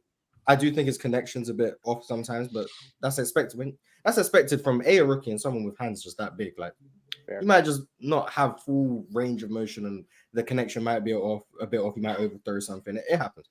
Mm-hmm. But I will say the first play of the game, I vividly remember because I was watching it. I was like, damn, that's a good pass. He drove baseline, and then he threw a little lay down to Zach Collins, who drew a foul. I'm like, that's a very good pass. You don't expect someone at 19 to have that feel to make that read in that position. So I think it's there. The pieces are there. And then if there's any coach to really help you understand the game of basketball, Greg Popovich is right there for you.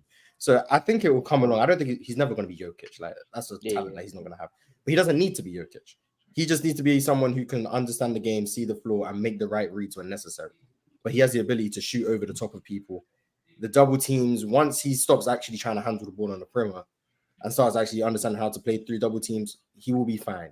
It's just he doesn't need to be an elite passer. He just needs to understand how to make the right read so he doesn't become a ball stopper. And I don't think he's ever going to be that. So I think he'll be okay. He's never going to be LeBron. He's never going to be Larry Bird. He's never going to be Jokic. But he will be a solid, decent passer who makes the right reads and who doesn't just break down offenses by just refusing to give up the ball. So I think they'll be perfectly fine with him and what he's doing. I got to ask follow-up questions, because there was a lot of criticism about Wemby when he was over in the French league. So I gotta check everybody's temperature now. Mars, is he still not going to shoot the ball at a good clip?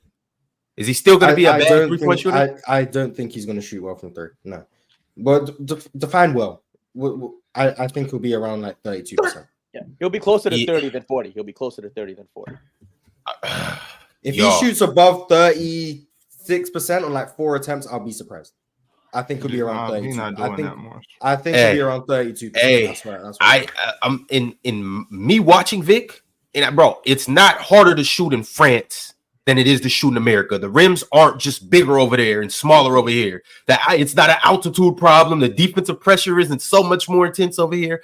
I promise you, he's going to shoot the ball well. Well, he was so what about conditioning? He was like 25%. The distance. The distance? The speed of the game here. Maybe he just gets tired more playing the game. So he has to shoot faster?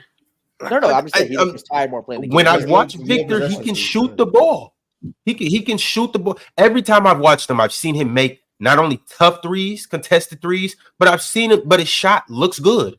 I'm not one to go off form. I think if you could shoot, you could shoot no matter what the form looks like. But his form looks good. He looks polished for a 7'5" guy. I'm just saying, I think he shoots the ball at a good rate. I don't think he shoots Russell Westbrook numbers. I don't think it's under 33. I think it's going to be 33, or I think it's going to be 34 and above.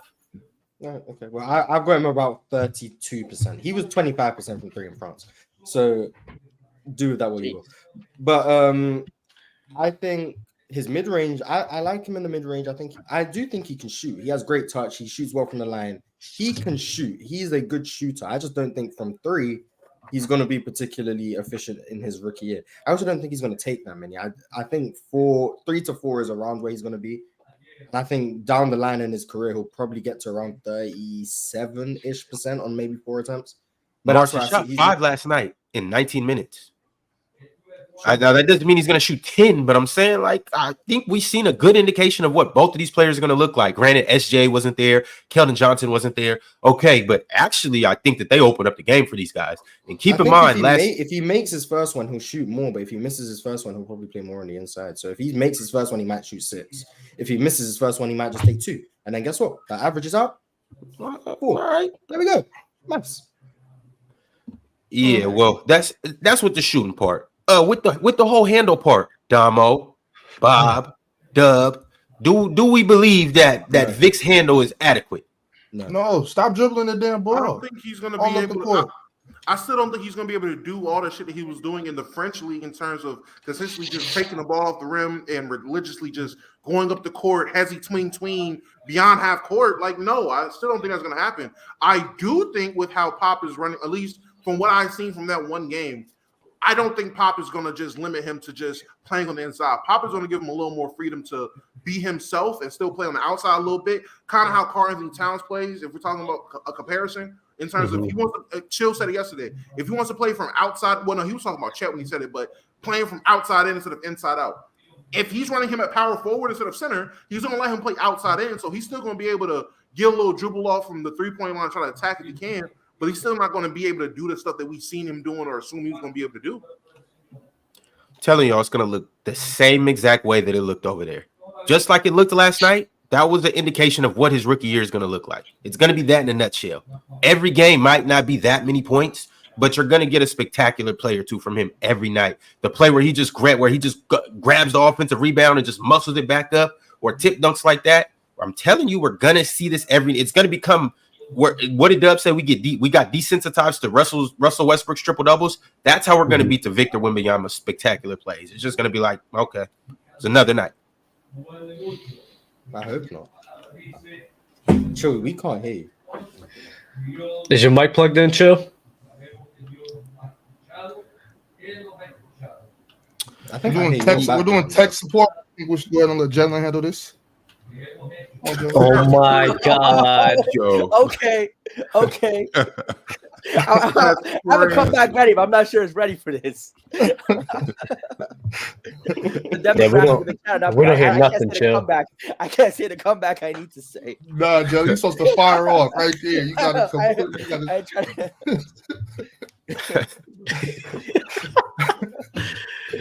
Y'all terrible. Yeah, but anybody else got anything to chime in on the Vic and Chet Holmgren game last night, or anything else from the game? I'm not hyping nothing. You seen what I seen last night?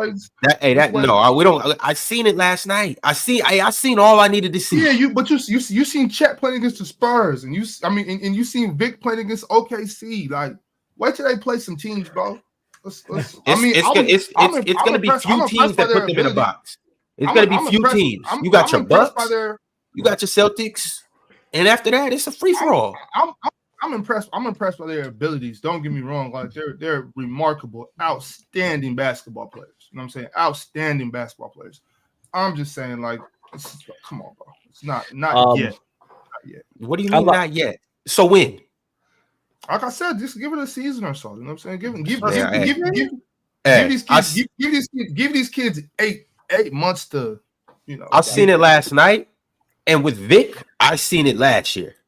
And I was telling you guys, everything that I'm seeing him do, it's going to translate like this.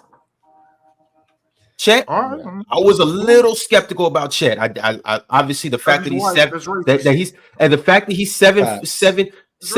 7'2" and can shoot and can handle and is a good shot blocker, that was enough for me, but I just didn't quite know how it was going to look in the NBA game. But I see, hey, Damo, I seen enough. I seen enough. Hey, but no, Damo, I'm higher than Chet than a lot of people, as you can obviously still see right now. I didn't just get up here with Chet. And Chet wasn't even trying to guard Vic. Can we talk about that? Because Chet guards centers. Probably most of the time don't have nothing to do with him. I'm about to say he's the biggest player on the court, and there's no reason why you're going to put J-Dub on a center. Vic wasn't playing center. Like I said earlier, they have Chet they have Wemby at the 4. They have another center beside him, and you want Chet to be there for rim protection for the most part. Why is he going to guard Wemby if Wemby's sitting at the 3 the entire possession? I think this is where you get the hater label, Oaks. You just wanted to say something to be a contrarian at that point.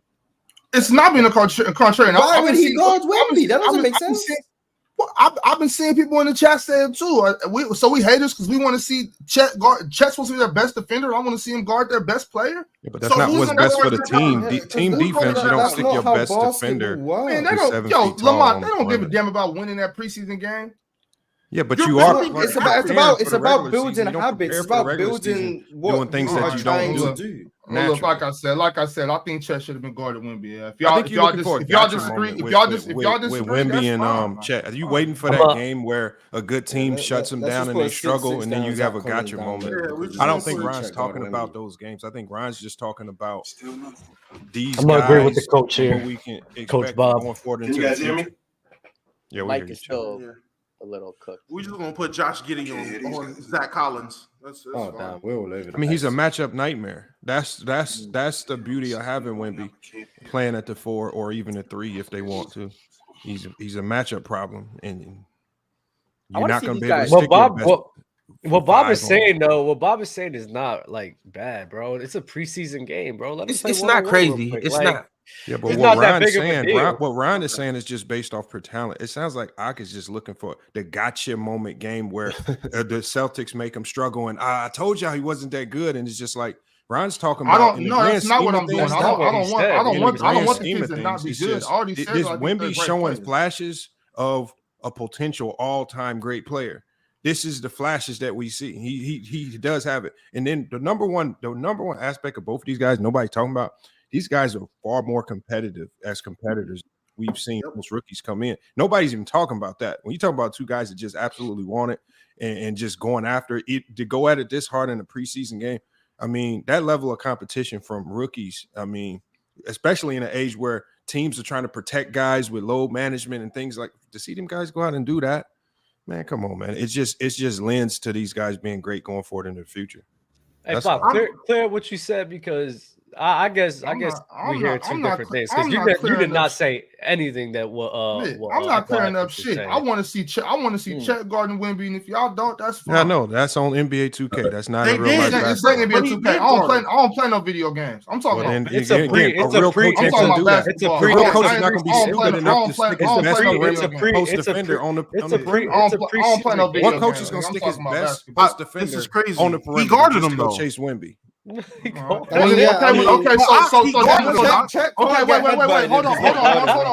hold on, wait. So Damo, did he? Because this a second ago, y'all was like, well, why would he guard him? And then now you're saying he guarded him. So which one? No. I'm saying the way you're making it sound. No. The way you're making it sound. Okay, I'm interpreting it wrong. Hey, listen, no one trying to jump you, gang. Man, I swore this thing was over. No one trying to jump you. Listen, all I'm saying is the way you're making it seem, I'm getting the feeling that you wanted Chet to be the sole guy guarding Wemby the entire game. You wanted that matchup the whole 48 minutes. I would like to see that matchup, yeah. Okay, what I was saying is the way the Spurs put their lineup out and the way that the Thunder is constructed, the Thunder don't have two consistent bigs they can put out there that they were confident, at least right now. Now, in the regular season, you might see it. They might go both Jalen Williams in the starting lineup and Chet, so you can have Chet guard Wemby the full time. I do understand it's preseason. My thing is, I felt preseason was the point to where you started to build good habits, see what you had, and start going down that pace. I understand preseason don't matter, but I didn't think teams are going into the preseason just saying, all right, bullshit time. Let's just give the fans exactly what they want and throw everything out the window. You could afford. There's no reason to put Poku on the starting lineup so you can have Chet guard Wemby.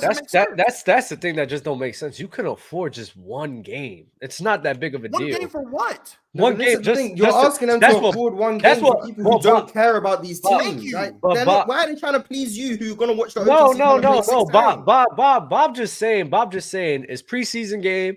You feel me? Like, this not even game. We could build up those habits in the other games as well. Like, y'all complain about habits. They could build habits in other games. Man, we outside. Let's have some fun. So throw away. Dub, they're not outside. Dub, they're not at the club. This is the Oklahoma City Thunder. They are not at a club, Dub. They are not at Club Live. They're not out there trying to have fun. They got a season that they're prepared for. I'm with you, Bob. The Oklahoma City are trying to make the playoffs this year. They don't give a damn. They are working on their defensive schemes and principles and lineups. They don't give a damn about no Wemby and Chet matchup. Talking about we outside, let's have some fun. I don't care if it was. And y'all was just talking about all the competitiveness. Man, y'all cut that shit out. How many minutes did Wemby and Chet play in the second half?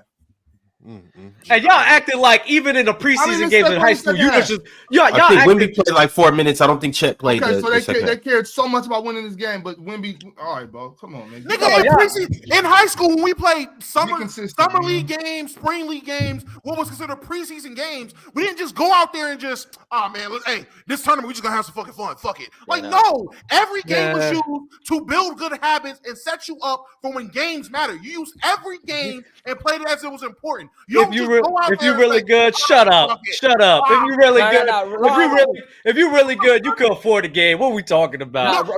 So go out there and compete. I don't get what you're saying. I didn't say don't compete. Nobody said not compete. All I simply said was I would have liked to see Chet guard Wemby a little more. So Bob, I know you're adamant. I know you're adamant of not coming out the zone. So if you're Syracuse and Jim Boeheim and you're playing. I don't know. Let's say you go over to Spain and you're playing the team in Spain. Do you not run your zone? But you're gonna run 99% of the time in the season. You act like NBA players don't take games off. What are we talking about? Every game matters. I'm not even talking about taking games off. I don't think. See, this the thing though. This is what I'm saying. I think y'all getting a little too excited. What I'm saying is this. I don't think putting Chet on Wemby is just fucking up the whole thing, like, oh, we can't win like that. Exactly. And if you can't win like that, then how much of a defensive stopper is this kid? All I was saying is I wouldn't have mind watching Chet guard Wemby. That's what I said. And what did you think at the times when they did match up? I think everyone agrees with that. I don't think that throws away the season. But what did you think about times when they did match up? What did you think about when they matched up defensively against each other? Because we did see it. What did you think about that? Let's not act like it didn't happen. I'm not acting like it didn't happen. All I'm saying is it only happened on transition. What did you get from the times that you saw it? You acting like you didn't get nothing from the times we saw them match up against each other. I mean, it was decent. Like I think Chet's a good defender. I think Chet's a good defender. Like what are you asking me? Are you asking me? So like, what I'm saying is, so we saw them match up against each other, but you saying you wanted to see it more. What did you not get out of the possessions where we saw them match up that you need to see with more possessions against them with them matched up? It's not like I was looking to see something, Lamont. What I'm saying is I just wanted to see them matched up with each other more. That's all I was saying, bro. It's not like I'm dissecting the whole thing. It's like I just want to see them matched up. Yeah, bro. Why y'all making this bigger than what that logic is? Y'all acting like it's a playoff. Y'all acting like it's a playoff. Y'all acting like it's a playoff game and all the matter, everything's on the line. Shut up. That's not what we're talking about. What we're talking about is NBA. You're acting like that's what you're talking about. Offenses are predicated on getting the best matchup. Has to make sense. Predicated on getting the best defender off the best offensive. We want him protecting the damn rim. It makes no sense for trying to build good habits. This is the NBA. You act like you just stand in the. There's systems in place. Okay, but you're acting like to get these habits set right for us to go into the season so we can have shit set in stone. You practice how you play, and every fucking game matters in terms of getting shit in the right motion. Why are we here acting like we're a bunch of fucking high schoolers playing 2K? Oh, I need Chet guard Wemby because that's the hyped up matchup. Get the fuck out of here, bro. You're acting like You're saying, oh, he's the rim protector. Like, what are you Because saying? if they go into these games goofing off with these matchups, then you're gonna say they're not taking it seriously. Then you're gonna have another complaint. Never mind, bro. Never mind. If you go into these games and they goofing off trying You're to right, Lamont. You're right. then You're you're right. gonna say Big Ox, Big Ox, do not come off this stand. I'm not gonna don't come on. Go ahead, do not come off this stand. Heard Ron. I literally just heard Ron say, "Ron, who is the future of the NBA?" Chet and Victor Wembanyama. Right, which means that when these dudes match up, whether it's in October in the preseason or it's in January in the regular season game, we want to see it. And even if they only match up 2 or 3 times, we still want to see it. So Big Ox, to Lamont's question of, well, what did you see? Well, what you did see was you saw 2 big guys matching up against each other. You want to see more. Why? Because that's what the future of the NBA is going to look like. Whether it's in December, whether it's in October, I do want to see more of it. No, chill, because that's terrible coaching. Because Chet, wait. Because Chet's a rim protector. So in the NBA, there's no defensive 3 seconds. He just has to stand by the rim. Fuck out of here. And Lamont, to what you said. And Lamont, to what you said about what player is going to put their best interior defender on a guy chasing a guy on the wing. I'm 100% confident that I'm 100% confident. Spo had Bam chasing Joker on the perimeter. He absolutely had that. That was going on.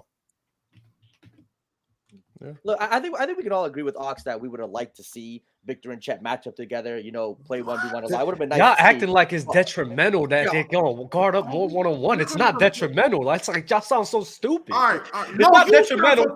No, it's not detrimental to a team. Oh yeah, it's not detrimental to a team. Yo, pick him up in a fucking preseason game. Yo, pick him up more 1-on-1 to put on. It's not detrimental to a team. That doesn't make sense. The thing is that the team has other worries. The team they want to practice their offensive sets, right? They want to practice other defensive. You have 48 minutes in a game. You practice the whole game doing that shit. I understand that. We have 6 or 7 other games. Have we ever seen Greg Popovich not take a preseason game seriously and just go off and do some goofy stuff like that? I get it. I'm just saying, we talking about Greg Popovich. We're not talking about. No, we're not talking about Greg Popovich. We're talking about our opinions. Why are you bringing Greg into this, bro? What are you talking about? I'm talking about OKC. This isn't about. So all I said was I wanted to see Chet guard and Wemby a little bit. That's all. Good habits and a good foundation are going to go into a preseason game and just goof off and run into this. It's not goofing off. It's not goofing off. Just to pick up off more 1-on-1, that doesn't make sense. It's not goofing off. That's outside of what they normally do. You just sit here. They don't normally do anything. Chet wasn't even on the team last year. Y'all not even really trying to do it for real basketball. Which is why they are trying to build good habits with Chet, because he wasn't there last season, and they have a defensive mind and a defensive system where he needs to be the rim protector. I'm not saying that he can't guard Wemby, but if Pop is going to run 2 bigs and we're not running 2 bigs, you need your best rim protector at the basket. Hey, Bob. Hold on. I'm not saying. Literally, and someone in the chat said, oh, Jalen Williams can't guard him. Jalen Williams wasn't on the court with Chet.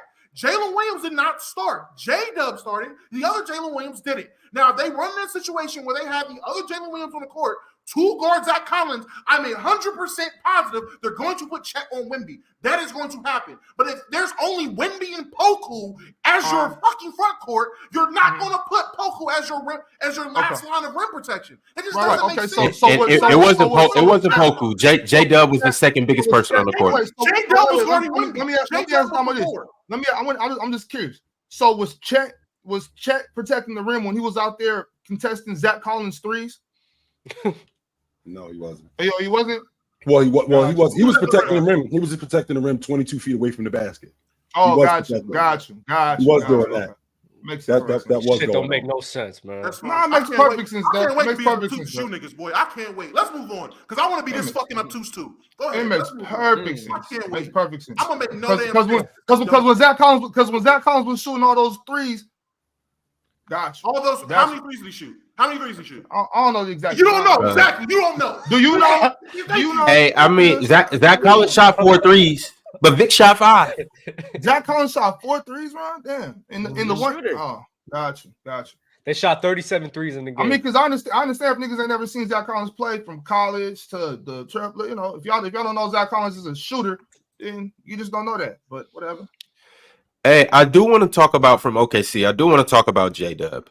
J-Dub looked pretty. He made some impressive plays last night, both on defense and on offense. I think he had a pretty good game, and I'm actually expecting big things from him. Just looking back over, and I know we talked about OKC yesterday, but I do want to just highlight. I like the piece in J-Dub. We talked about him yesterday. Obviously, we got a chance to see Chet. We know Chet. We know what SGA doing. And we've seen them have a good year last year. But I do also want to say that OKC got something in their back pocket. And you never know. They might double down and go get a vet or two next year or this year. Because keep in mind they got Victor Oladipo, they got Bertans, and then they got Victor Oladipo is over. I mean, but he's over. Victor Oladipo is over. I don't know. But Ron. All right, but check it out though. Just check out what I'm saying. Check out what I'm saying. Don't get caught up on Vic. Don't get caught up on Vic. So I'm saying that they got a couple vets over there, and they still got a bunch of young talent. And they got picks. They can always package up something and go get a couple vets to help their team now. So I'm saying, like last episode, we were talking about, what we expect from them to do. You never know. It could be even better, just depending on what they package up and who they decide to go get, if they decide to do that. Well, two things, Ron, and you just brought up the fact of vets. The fact that SGA has emerged to what he has emerged to, and the fact that they're going to get Chet back, that's pushed up the timeline. So now we got to get better, and we got to get better faster. So the fact that they got all these draft picks, they can dangle those in front of teams that got vets. They can dangle those in front of teams that got vets or good players that can add to whatever it is that they're doing. Now, to Mars's point, when he talked about Chet, I think what Chet's doing, even though Wemby's going to probably do the same thing, it's just going to look different on Oklahoma City simply because they're better. So his ability to rebound, his ability to rim protect, it's going to look better because he's going to be able to speed the game up. SGA is going to make better plays in transition. Josh Giddey's going to make better plays in transition. Chet's going to get wide open looks. Why? Because SGA is breaking down the defense. Because Giddey is breaking down the defense, as opposed to who's breaking down the defense in San Antonio. Does that mean that Chet is better? I think that Chet plays better, and I think that in terms of a skill set, I think that they're right there, but the fact that he on the crew that he on, it's going to look better. What bet would OKC trade for? That's all. Like they got the picks. They got Boyan. That's not. Think about it, because here's my only thing. It's a glaring gap in OKC. Yeah. And for me, it's that 3-4 position. Obviously, last night we were just talking about J-Dub had to guard the center because had to guard Vic because. Had to guard Vic because Chet had to guard the big man. So you don't necessarily want that to be the case. You want to get another solid, reputable 4 over there that can start alongside SGA, Giddey, and Chet. But also, and J-Dub. Also, the 3 position. My thing is, the reason why I'm thinking this whole thing is because I like Lu Dort, but Lu Dort is not it for them. You ideally want a solid 3-and-D guy. Lu Dort, he's good. Lu Dort, right? He's just no. I like Lu Dort. I just don't think I think that he's just not going to be it for them moving forward. And I think that he was talking about Lu Dort yesterday. If he was 6'6", Ron, would you have a problem with Lu Dort? How tall is Lu Dort? He would be better, but that's the thing, though. He's not 6'6", and he can't knock down the 3 ball consistently. He does. No, it's a bunch of things. It's that he can't stretch the floor at a consistent rate. And it's that he's just not big enough to guard your 3s and 4s. Lou, he's athletic. I think he attacks the paint, but he's just not. I think that they can upgrade from him. Isn't there 1, 2, and 3 SGA, Giddey, and Jalen Williams? Like that's the 1, 2, and 3 in Dort. Sure, Lu Dort is a 6'3" Dylan Brooks without antics. That's what he is. Yeah, I kind of think, yeah. So if you don't like Dylan Brooks as a basketball player, you shouldn't like Lu Dort. They're the exact same player, just Lu Dort is quieter about it. I like both of them. I think they're both good. That's fine. So that's fine. That's consistent. He's cool, but you can upgrade from him. And what I'm saying is they have a lot of draft capital and they got a lot of young players. I think that they have the assets to go do that. And if I was them, that's what I would be looking to do. Even if you do, still got to keep Dort. I would still keep Dort on my bench at least. Who's somebody you can go and upgrade to where you getting the same level of defense and a better shooter? Who are you going to get? That's right. I would think like prime Danny. Should have got Dylan Brooks. OG and It's Nobi. gonna take a lot to OG get him. Anunoby would be a very interesting piece on Yeah, OKC. but OG you and Nobi. put a big price tag on him. You're not gonna get him for no Lou Dort. You're gonna. I mean, they got enough draft capital to get him though, because They got definitely got enough what? draft I capital wanna and say young they got players. four- in Toronto. But Toronto, a team that's came out and said they want to win, are they looking for draft capital or are they looking for players? Man, they obviously don't lied. wanna They win. lied. They Let's don't talk want to about- win. let's talk about logic right now, because they got No, this something is a about team. They said this is what they said, not me. They Right, said they did say we're that. not They- tanking. they- They I'm we're not trying to arguing win. Men lie, women They say lie, that. man. They say Everybody that until lies. you put the bag in front of them. And when the Thunder have what 4 picks in this upcoming draft, 4 first rounders in this upcoming draft, Come 4 on. first rounders next year. Come on, man. Come on, man. Like, Hey, you look. say that, and then you throw two young players in 5 first round picks. Teams have been throwing How- picks at Pascal Siakam for years. They haven't bid on it. So Yeah, I well, don't- This might be the year. Let OKC get froggy. Facts. Man, Dak told me he wasn't going to throw 10 picks. He just threw 3 picks, bro. I'm not hearing that shit. Oh damn. I'm not hearing that. I'm not hearing that. I would just say, how many picks are they trying to throw? Because I don't think there's not that many teams that has as much draft capital as the Thunder do. So I do agree. Teams are probably throwing picks. I don't think teams are throwing 5 to 6 first rounders. They might be throwing 2 or 3 and then a bunch of seconds. I don't think they're throwing 2 players in 5 first round picks like the Thunder can do. I think only the Jazz. I think only the Jazz have close to that many picks. If they get Pascal, are they a championship contender? Minnesota too. Well, they already gave it up. For Right there, Rudy, you get though. Pascal. I They mean, already you're gave it up for basically- Rudy. Aren't they? But they're not.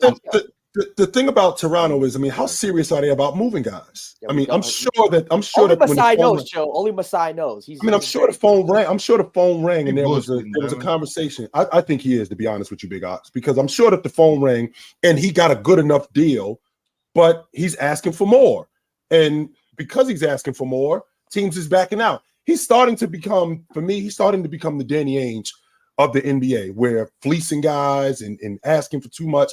I'm starting to get cool on Masai. He got to make some. He's definitely going to pull the trigger. Like this year, he has to. If we get off to a bad start, the first 10 games, if we start like 3-7 or something really bad, He needs to pull the trigger now. I would love everyone's OG in at Oklahoma that City. out, I man. think to Ron's point when he's talking about All Lou right. Dort, you replacing Lou Dort with OG Anunoby. I love that. That's fine.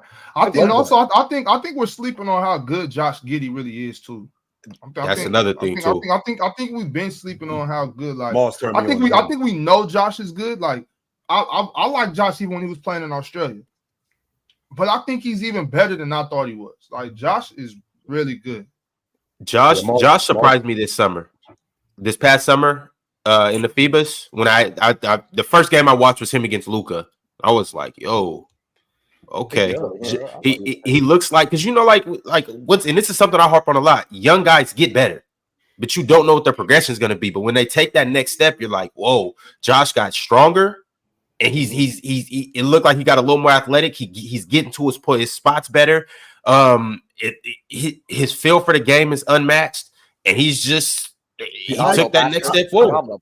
I just think that the idea between Chet and Wemby, I mean, this is must-see TV. So whether it's in the preseason, whether it's in the regular season, these are the guys that Damo was talking about. When you're talking about putting teams on TV, these are the guys that the NBA are going to start to push more. So don't be surprised if you start seeing Oklahoma City and San Antonio when they match up on TV more. Don't be surprised if you see these guys playing a lot more together, because rivalries are what create the league. That's what people want to see. Rivalries are what create the league. So I'm watching Wemby go to the hole and basically bow and Chet in the nose and him falling on the floor and not even extending a hand, which I love the fact that he didn't do that. Not even extending a hand, just letting them know that I'm coming through. And now Chet coming back and going after him. Now, don't get me wrong. Watching Wemby looked to me like a guy who, he's a quick study. He picked it up quicker. He picks it up quicker than a lot of rookies pick it up.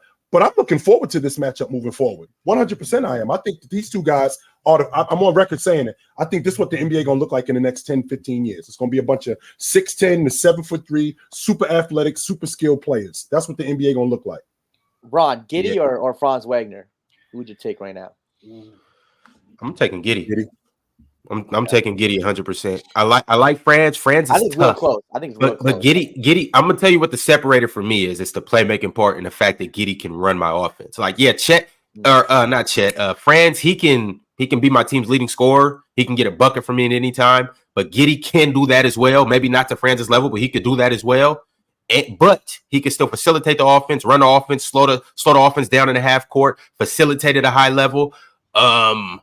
He's not too bad on defense. And then on top of that, my thing is I think Giddey has a higher ceiling too. I think Giddey got a couple more. Yeah, I think Giddey got a couple more gears that he could kick into. I mean, I know I was just bigging Josh up. I know I was just bigging Josh up, right? But you lost me here. You lost me with this one. I got Franz Wagner for sure. I think it's real close. Hey, Franz Wagner is gonna be an all-star real soon. Ron, when you say better playmaker, what do you mean when you talk about Wagner and Josh Giddey as playmakers?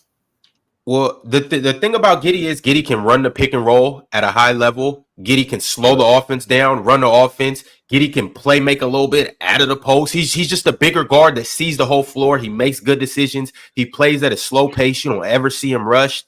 He gets to his spots. And on top of that, Giddey gets in the lane and drops off those little passes and stuff like that. He's good on the break, getting the ball ahead, pushing the break, finding the open player. He's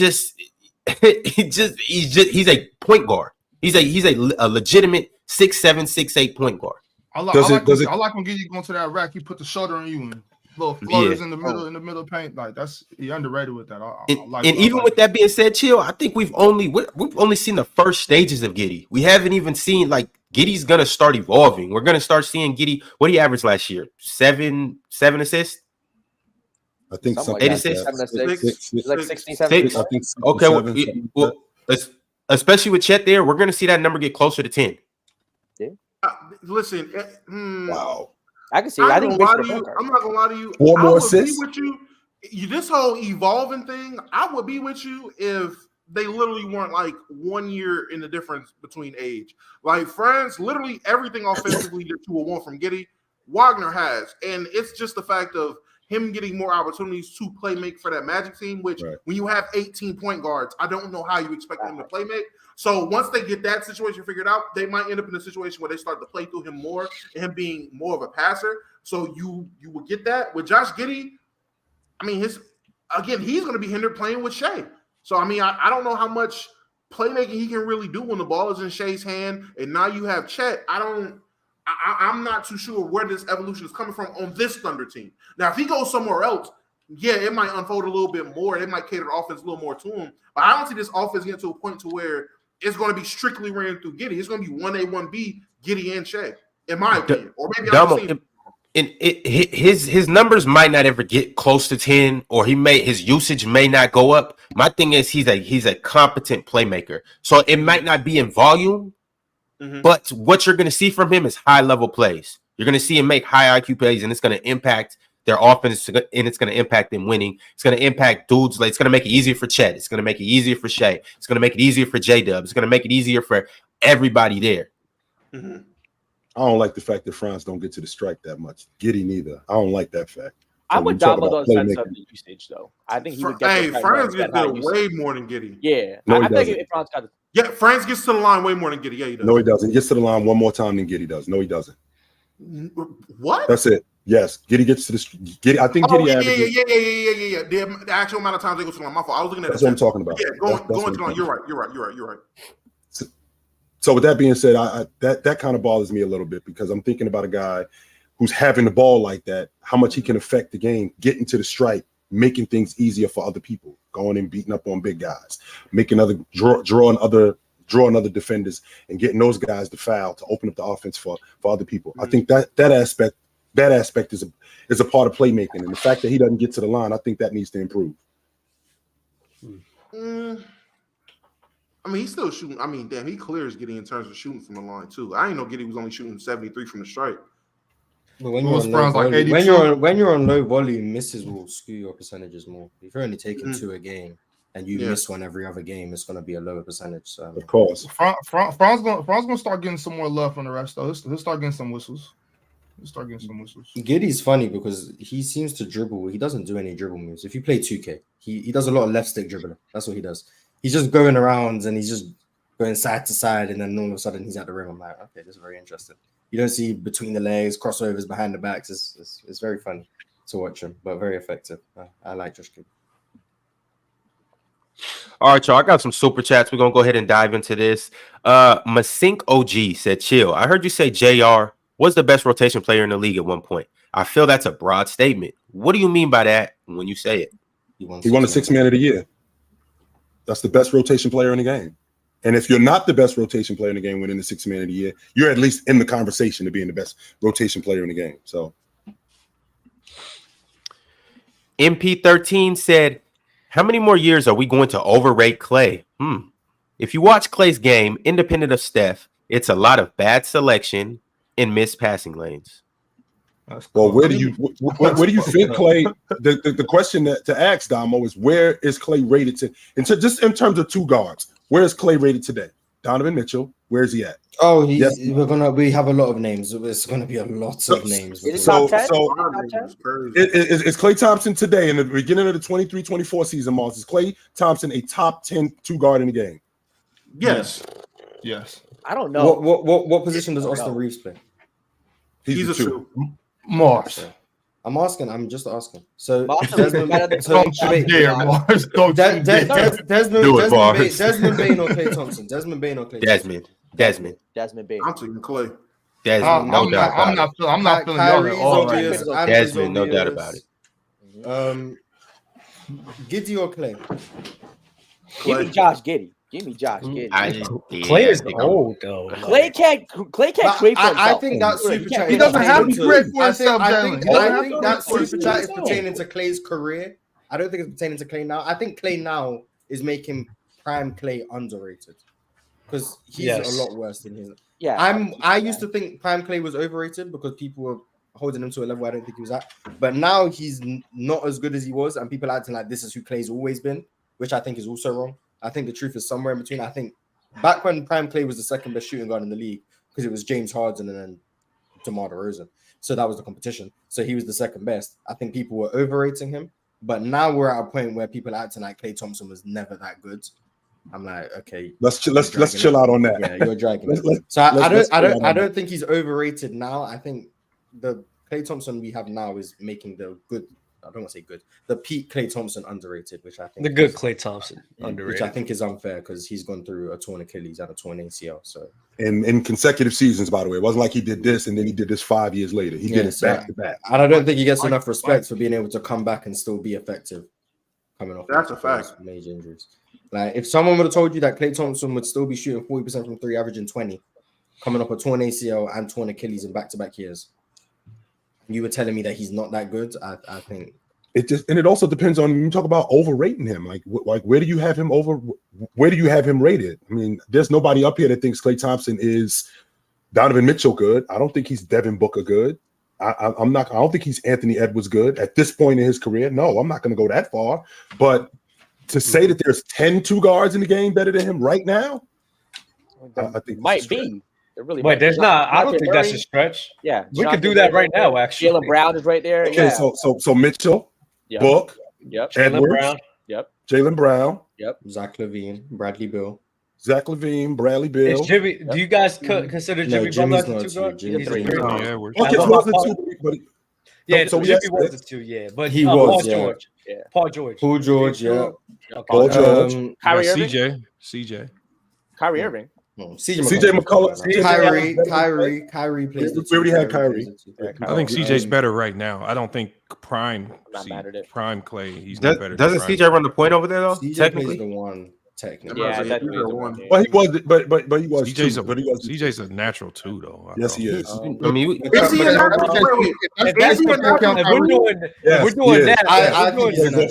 we're doing this with CJ, then we gotta do this with Jimmy Butler too. Yeah, but if we're doing this with CJ, then we can't count Kyrie either.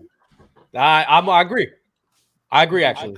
Yeah, so we got to take Ergo. We're not calling James Harden a two anymore, even though I think he's a two. It's fine. Is James Harden better than Klay? We have 7 Mars. Yes, James Harden is better than Klay Thompson. Yes. Mikal Bridges. I'll take Mikal Bridges. Bridges is better. Today, I'll take Mikal Bridges over Klay Thompson. Today, DeJounte Murray. I take DeJounte Murray over Klay today.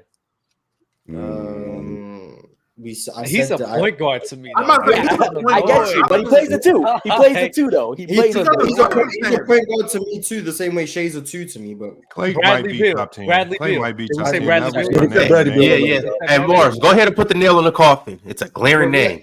yes, Come on. DeMar Green. DeRozan. Oh, okay. Yeah. That's been I know Jalen Green plays. Did you add Jalen Green yet? That's nice. He's on my list. I don't know if you guys would agree. But I'm definitely taking Jalen Green over Klay right now. Jalen Green's bad. Are you taking Austin Reeves over Klay Thompson today? Yes. No, It's a hell definite no. conversation. I can't wait for Austin. Look at Damo face. I can't wait. Austin Reeves What got about exposed. Tyler Hero? What about Tyler Hero? Me personally. Take the fan hat off for a second, Damo. Take the fan hat off for a second. Okay. Are you taking take the fan hat off? Take the fan hat off. Are you taking Austin Reeves over Klay Thompson today? All jokes aside, fuck yes, I'm taking Austin Reeves over Klay. Talk about it. I got a stand for my white brethren. Austin Reeves. What about Tyler Hero? Nope. Same Austin- applies. Tyler Hero. Yeah, Austin. If Reeves is better, Hero is better. Nah. Because I mean, Hero's better. And so is Jordan. And so is Hero's not better so than is Reeves. Jordan. Clay's Poole. role is different. I don't know Clay's- what y'all. I don't know what y'all doesn't talking even about play with like Tyler a Hero and normal Austin shooting guard Reeves. anymore. Jesus Christ. Yeah, so if anything, at Who best, doesn't play Klay shooting guard, is like a Lamont? 9 or Lamont, who 10. doesn't play Tyrese No, I don't. I He's a think glorified since after role player. post injury, Jesus Hold on Christ. for a second. Hold on, I'm sorry, Hero, I didn't hear you're what you right. said. I didn't hear what you said, Lamont. Go ahead. Go ahead, Lamont. I'm saying post injury, Yeah. he's played like a small 3 because he guards, like even this year they were talking about, the Warriors were talking about having them defend 4s and things like that. So he just post injury, he's been kind of too slow to defend like he used to on the perimeter. So they Right. kind of don't really use him like a natural 2 guard anymore. They've been using him as like a small forward as opposed to just a shooting guard. That's how he's kind of been used. Wiggins has kind of been more the wing threat over there. I thought that he was the Slashing 3. threat. I thought he was the actual 3, and they using Klay at the 2 because Klay still comes off screens like he did when he was He playing does, 3 injury. He was, and there's a reason why he doesn't. And I understand your disdain at this point, Lamont. But the reason why he's looking like that is because he's getting older and he's had 2 catastrophic injuries consecutively. So that slowed him down. That doesn't mean that his game's changed. He's still shooting the long ball at a high clip.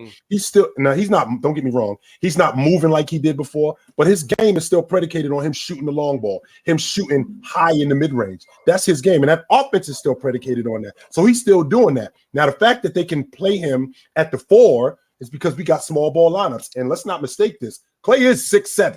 So it's not like Klay is a small dude. He a bit of 6'7". So you can play him at the 4. I don't think that's a problem. All right, y'all. Let's keep it pushing. By the way, I do want to let you guys know tomorrow we will be unveiling Players' Choice first official power rankings of the season. Yeah, we're gonna give you guys our rankings from 30 to 1. You guys stay tuned. We will do it throughout the whole episode, and we'll talk about it. We'll say why teams are in certain places and why teams shouldn't be in certain places. But so we're gonna average everybody's out or something. Yeah. I got a group of 10 of you guys. You know, I got a group of Players' Choice's most infamous 10.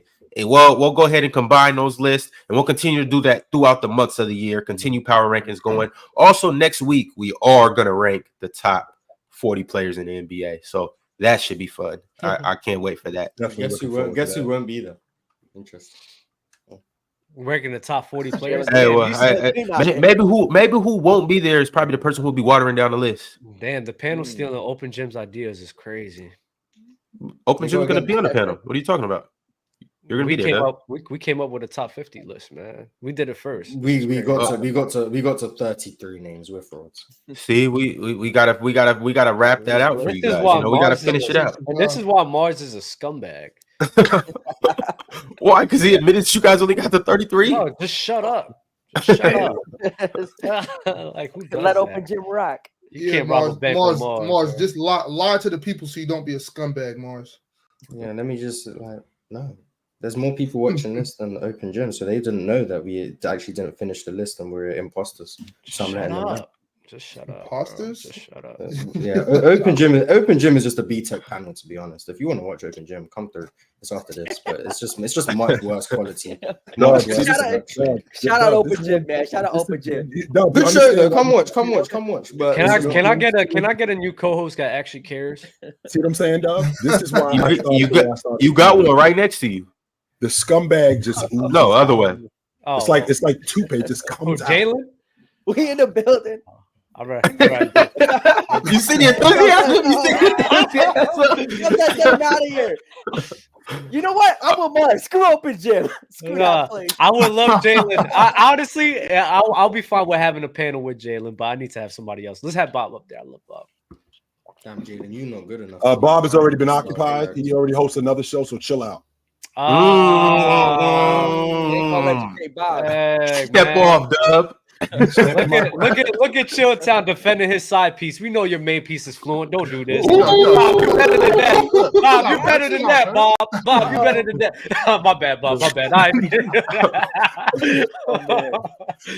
Damn, Bob, you just a cheat meal. Bob, you better than that. You deserve more, man.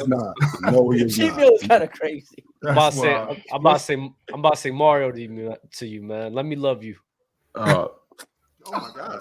Yeah, let's move on, bro. Let's go with bro. Bob, you blessing? Will you focus, Damo? Would you focus, Damo, please? We running no, Damo. Don't focus. That was crazy. And Big Ox. Not Dub. Damo is the dude that we running extra suicides for. He the dude that we in practice for extra half an hour for because of him. This dude right here, because he won't focus. Focus, Damo. I be focused because I be catching everything. That's crazy.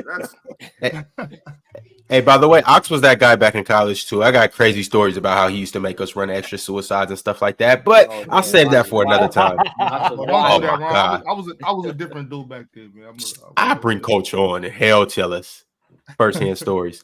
But anyways, Julius Irvin with the super chat, he said, "Why with Curry's accomplishments, people have to say he had a great team? But we don't do that with other players who also had great teams." Yes, we do. Who don't we do that with? Yeah, who don't we do that with? Let me answer the question. I'll answer the question. Because those other dudes will still be great without their great team. Except for Stephen Curry. So we just acknowledge that some players were right from the jump or right when they're drafted or close to it, they were put in optimal situations to succeed. Whether that was Magic Johnson, Larry Bird, you could say Steph, they were in more optimal positions to succeed versus other players. Which Dub, you still, to be honest with you, Dub, with the whole Steph took 4 years, but sure. Yeah, like Magic walking in the door. I've said this to you before, Dub. Anybody can train a secretary. You can screw them up too. Magic could have screwed this up, yo. That's true, but my thing is like, why is there a lack of consistency of like Magic and Steph? For some reason, Magic Johnson gets the understanding that gets the tag of, oh yeah, he'll be fine regardless, but then Stephen Curry really doesn't get that like that. I've always found that odd. Magic better than Steph. But why is that? Steph wouldn't be shit without Klay Thompson. And the same way you can argue that Magic wouldn't be anything without the Showtime Lakers. I strongly disagree with that. How? He won on every level, Dub. That's how. He won in high school. He won in college. So it's not like it's a situation. Ain't Steph get Davis into like? Give Carmelo some more respect because he just didn't win on one level. They went to the elite. They went to the 2 years. 2 years though. Yeah, they went to the elite. They went to the Elite Eight and the Final Four, right? No, they didn't go to the Final Four. They lost to who was it? Yeah, but the dude, they lost to Kansas. They lost to Kansas. Carmelo had one of the greatest freshman seasons ever. That's about it. But to your point, Mars, Magic Johnson, his team won the They beat Larry Bird. Then give Melo Larry Bird's Indiana State team. If we're going off and winning, what are you talking about, Mars? They were undefeated going into that game. They hadn't lost the game because of Larry Bird. And last I checked, Magic was the only dude on that Michigan State team to play in the NBA. He was the only one. No, but let's be honest here. Larry Bird's college team shouldn't have made it that far. This Larry Bird. Larry Bird lost in the finals. Yeah, but him making it, that was a bigger accomplishment than Magic. It was definitely an accomplishment. But wait, you're saying Larry Bird getting there was a bigger accomplishment than Magic winning? Magic winning it, yeah, that's what he's trying to tell me. That's absurd. Larry took a worse team to the finals. I get what he's trying to say, Dylan. I just still think that Indiana State team, just historically speaking, and at that time, has done nothing close to what they did with Larry Bird. Well, it's different. I don't mean to change the subject. I just. But credit to Magic Johnson for winning. I'm not taking it away. I don't think that when we talk about great players, we talk about how awesome their teams was. We talk about Moses. We talk about how good the 76ers was. We talk about James. We talk about how good Miami was. We talk about Bryant. We talk about how him running with Shaq. So I don't think we do that. I don't think we don't do that. Man, if you're going to sit here and talk about winning on every level, I just want more respect for Carmelo Anthony. This is ridiculous. He didn't win on every level. He didn't win on every level. He just didn't. High school, he was a legend. College, there was just one. There was just one level he didn't win at. Yeah, if so one level, if one level is enough, and we can it pisses me. No. It pisses me off because if we're including all of this nonsense to validate Magic Johnson winning on every level, then I just want some more respect for Carmelo because he has literally won. He has won. Hold up, Mars. Let me finish my point. So, because this man has literally done every single thing besides win on an NBA championship. So we can have the understanding he just didn't have the pieces necessary to win a chip in that time frame because he did it everywhere else besides the NBA. He chose the bag, so I don't care. Yeah, he didn't win on every level. That's why he did do that. He's not winning on every level. Carmelo, he didn't do it. He could have had an adequate team to win a championship. You know what he said? I'm not going to talk about Melo couldn't win on every level because he won on every other level. So that means he clearly didn't have enough. Yes, that's what we're doing. That's what we're doing if we're talking about Magic. No. That's what we're doing when we're talking about Magic Johnson, and that because he could be sustainable on other teams besides the Showtime Lakers, he doesn't get the tax the way Stephen Curry does. If you're bringing up okay, then don't interject in this conversation if you disagree with both of us. I'm talking to not you. That's fine. Then disagree with him too when he says that nonsense too.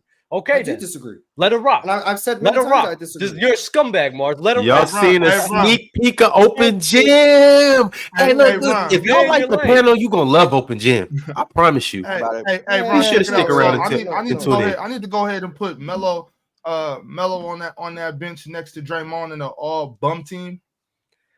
What? Wait, Melo was better than Dirk in 2000. What's with the Melo disrespect? You still drunk off that Casamigos? Damo, what is selfish? What do you mean when you say selfish instead of just a guy who was like, this is my game, I'm buckets. You got guys who play in the game who are a specific player. You got a rim protector who's that's what Mutombo was. He was a rebounder and a shot blocker. Carmelo Anthony, he was buckets. That's all he was. That's we it. had this conversation up here already. All I'm saying is, if the stories are true, if you have a player that is more comfortable scoring 30 than he is not scoring 30 and winning, if you rather score 30 and lose versus 15 and win, you're selfish. He's a selfish player. And by those standards, you're a bum. Facts. I think all selfish players are bums, not just Melo. Any player that can be deemed selfish, I'm going to call you a bum. I'm going to be hot. I'm going to keep it hot. Gilbert Arenas is a bum. So that makes Hakeem Olajuwon we ain't gonna do that. We ain't gonna do that. No, I'm gonna do that. Sit Gilbert right down with him too. Gilbert's a bum. That makes Hakeem a bum. I mean, dude, the great player. Carmelo's a great player. How was Hakeem selfish? The guy that faked injuries. Hakeem won too. Hold on, the guy that faked injuries. Y'all saying? I mean, if you're gonna quit on your team, quitting on your team, faking injuries and quitting on your team. How do you fake injury? I don't think fake twice. He got suspended for it twice. In '92, he wanted to be traded. How come we don't talk about that? The faking injury. But they didn't trade him either. Why isn't that brought up more? He won because it wasn't in the social media. Oh, so you can get off that bum list. So if you have been caught cheating the game, you can get off that just by winning. Called cheating. Winning removes everything. Any doubt that someone had about you, the moment you win, all of a sudden those doubts never existed.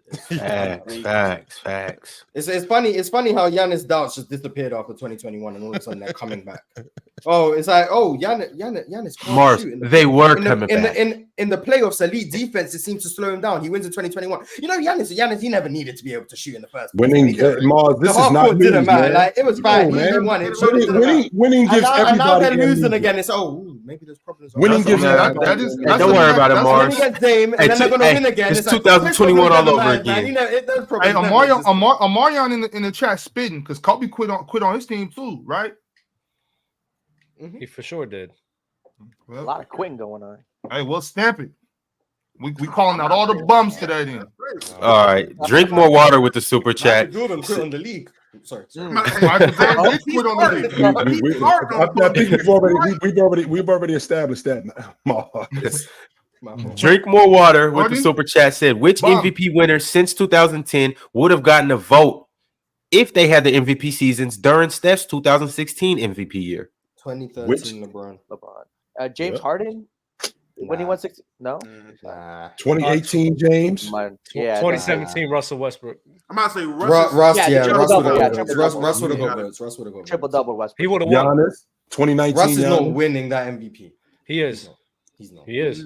It'd be close. Depends on what people like. The I triple think it would be close. I do think it would be close. Winning 47 games and having leading- a triple double is not beating a Leading the league in scoring and averaging a triple double the first time in what 40 something years. Yeah, it was crazy. That would be crazy. That'd be close. One. I'll say this. Steph's team won 26 more games. That vote will come down to the narrative. That vote will come down to the I'm narrative. about to say, if it's still the same circumstances, so Russ is able to do that because KD left and went to the Warriors, and you had that narrative, I promise you, people would take away from Steph's ability, like Steph. Oh, yes, they would. And say he's playing with Kevin Durant. Yes. Oh, he's able to do this, and his team is so great because Kevin Durant is there, and they will use the narrative of Kevin Durant left Westbrook. Look what Westbrook's doing by himself with this team he didn't want to play with. And Russ would end up winning. I'm not Oh, sure. I was just assuming you put 2016 like the 2016 Warriors and then the 2017 Thunder. Just assume he just misses the whole year with injury. Yeah. And they're in the same league, and Russ does what he did in 2017. I promise you. In that case, then yeah, Steph still wins. You underestimate how much people love the underdogs, and they will go with Russell Westbrook because the fact that him losing and just being a 6 seed will actually help his case because he's doing more with less. A lot of people would say that he don't have Klay, he don't have Draymond, he don't have a elite bench. That's why I fucking hate the fact that Russ won the league MVP and Joker won the league MVP as a 6 seed because I watched Jordan in 1989 go 33-8-8. They finished 6th in the league that year. He snipped the league MVP. Magic won it going away. He deserves it. He was the best player. He was the best player in the league. Yeah, I don't think Russ deserved it. I don't think Jokic deserved it. So It wasn't close. Magic won it going away. Mike went 33-8-8 that year. He had 15 triple doubles, and it wasn't close. It wasn't close. Magic won it going 33-10 away. As it shouldn't have been. It shouldn't have been close. I agree. So, I think Russ and I think James Harden should have won in 17, and I think Embiid or Giannis should have won in 2022. So that's just my opinion. Anyway. So all right, y'all. Moving along. The Rose said Mars be hating on a player who's won 3 times more World Cup titties than his whole country. I mean, World Cup titles. My bad. Ron, I don't know why you guys. Yeah, bro. Yeah, that was. Who's the funny one beside you right now? Hold on, I'll be right back, y'all. I'll be right back. That was bad. That was bad. If you go take a cold shower, nigga, did. Where you at right now? No, I don't know why people act like I don't care about 15 seconds. That's it. I don't care about my country enough to care about the fact that England only have 1 World Cup. I'm not attached to England enough to care about the lack of World Cups they've won. Also, Pele barely even played in the 1962 World Cup. He was injured. So giving him credit for that one's kind of weird. But yeah, I just don't care about the World Cup enough to be like, oh my God, we only have 1.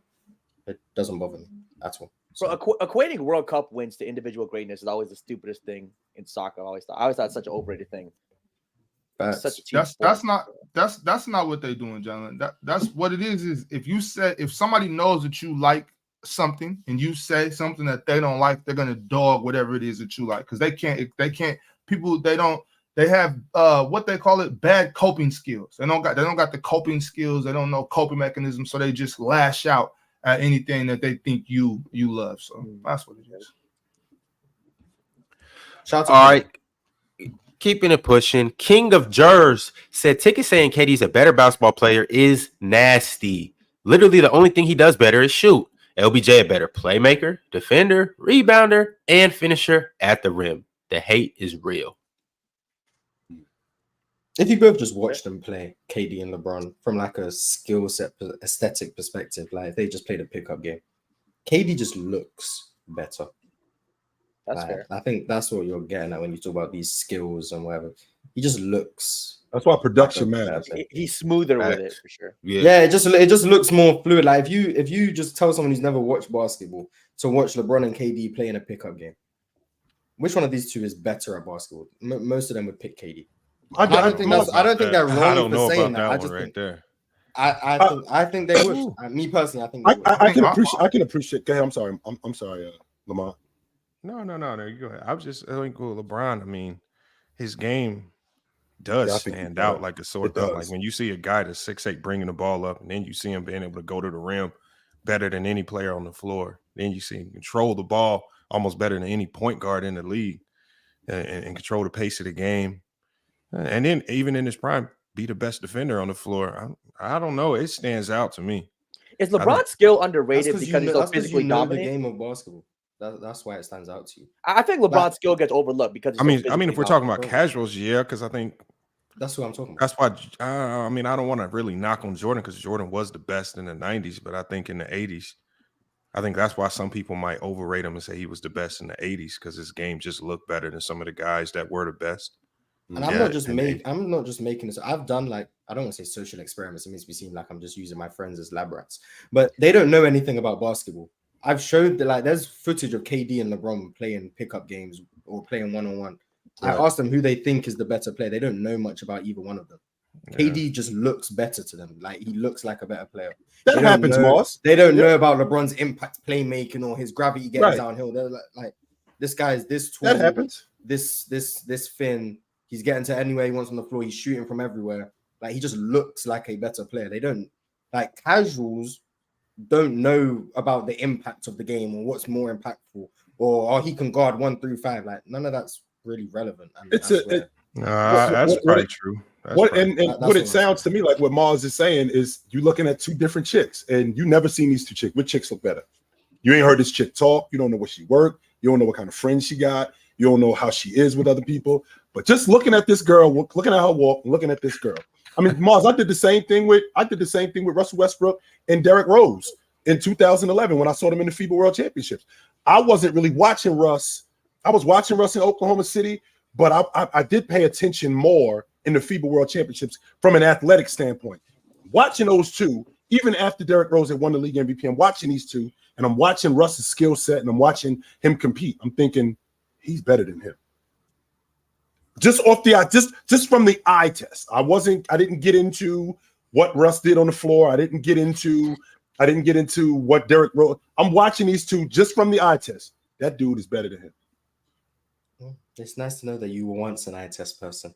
I have done that. Yeah, I have done that. But then the other stuff then comes in, and I start watching more, and I'm like, wait a minute, hold on. Well, Russ is better than D Rose, so you were right on that one. Mm-hmm.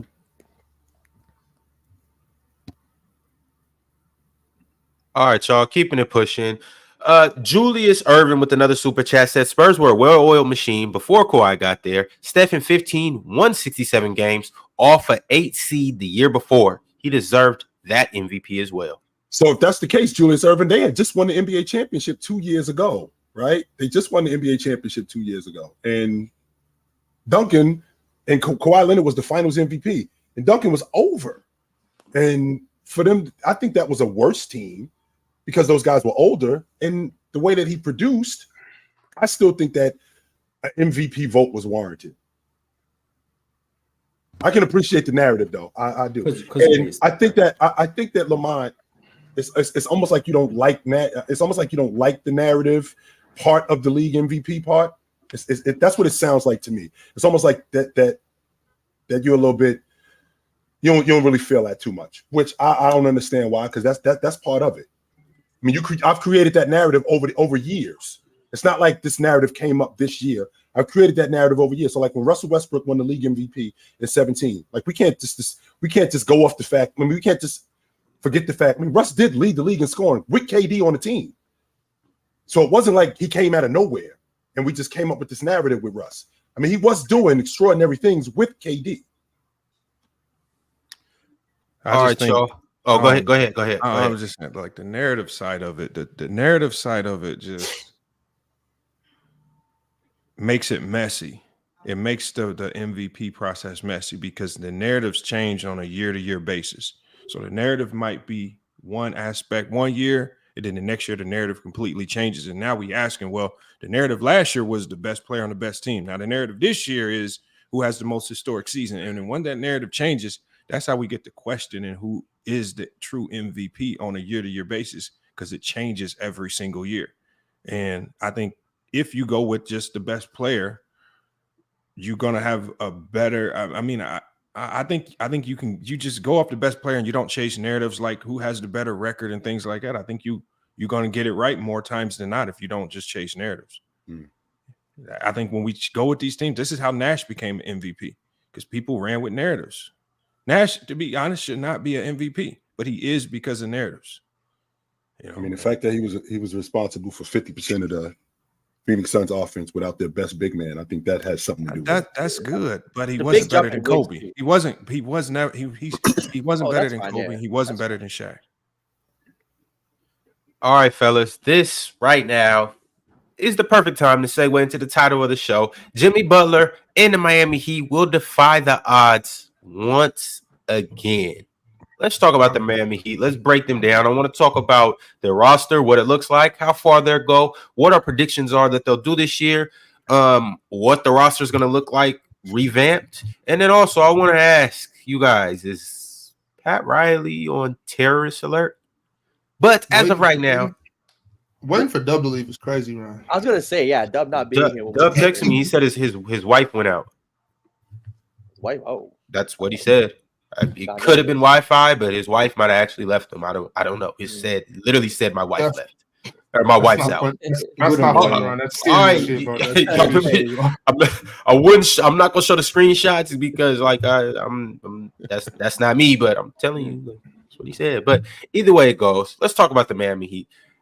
What's our predictions for the Miami Heat? And did they fail this offseason by not getting a superstar? Chill, I want to start with you. I don't think that the superstar logic doesn't really work with me. I don't think that they improved that roster. That's my issue with the Miami Heat, considering everybody else improved. And if you think about the Eastern Conference, Boston, Milwaukee, and don't get me wrong, they beat Milwaukee last year, but I feel like Milwaukee improved their roster. Boston, Milwaukee, Cleveland, the Knicks. Who am I thinking about? Philly. That's as far as I'm going to go. So Miami being a top 6 seed, I think that they're right around that area, but there's still a lot of questions about who they are.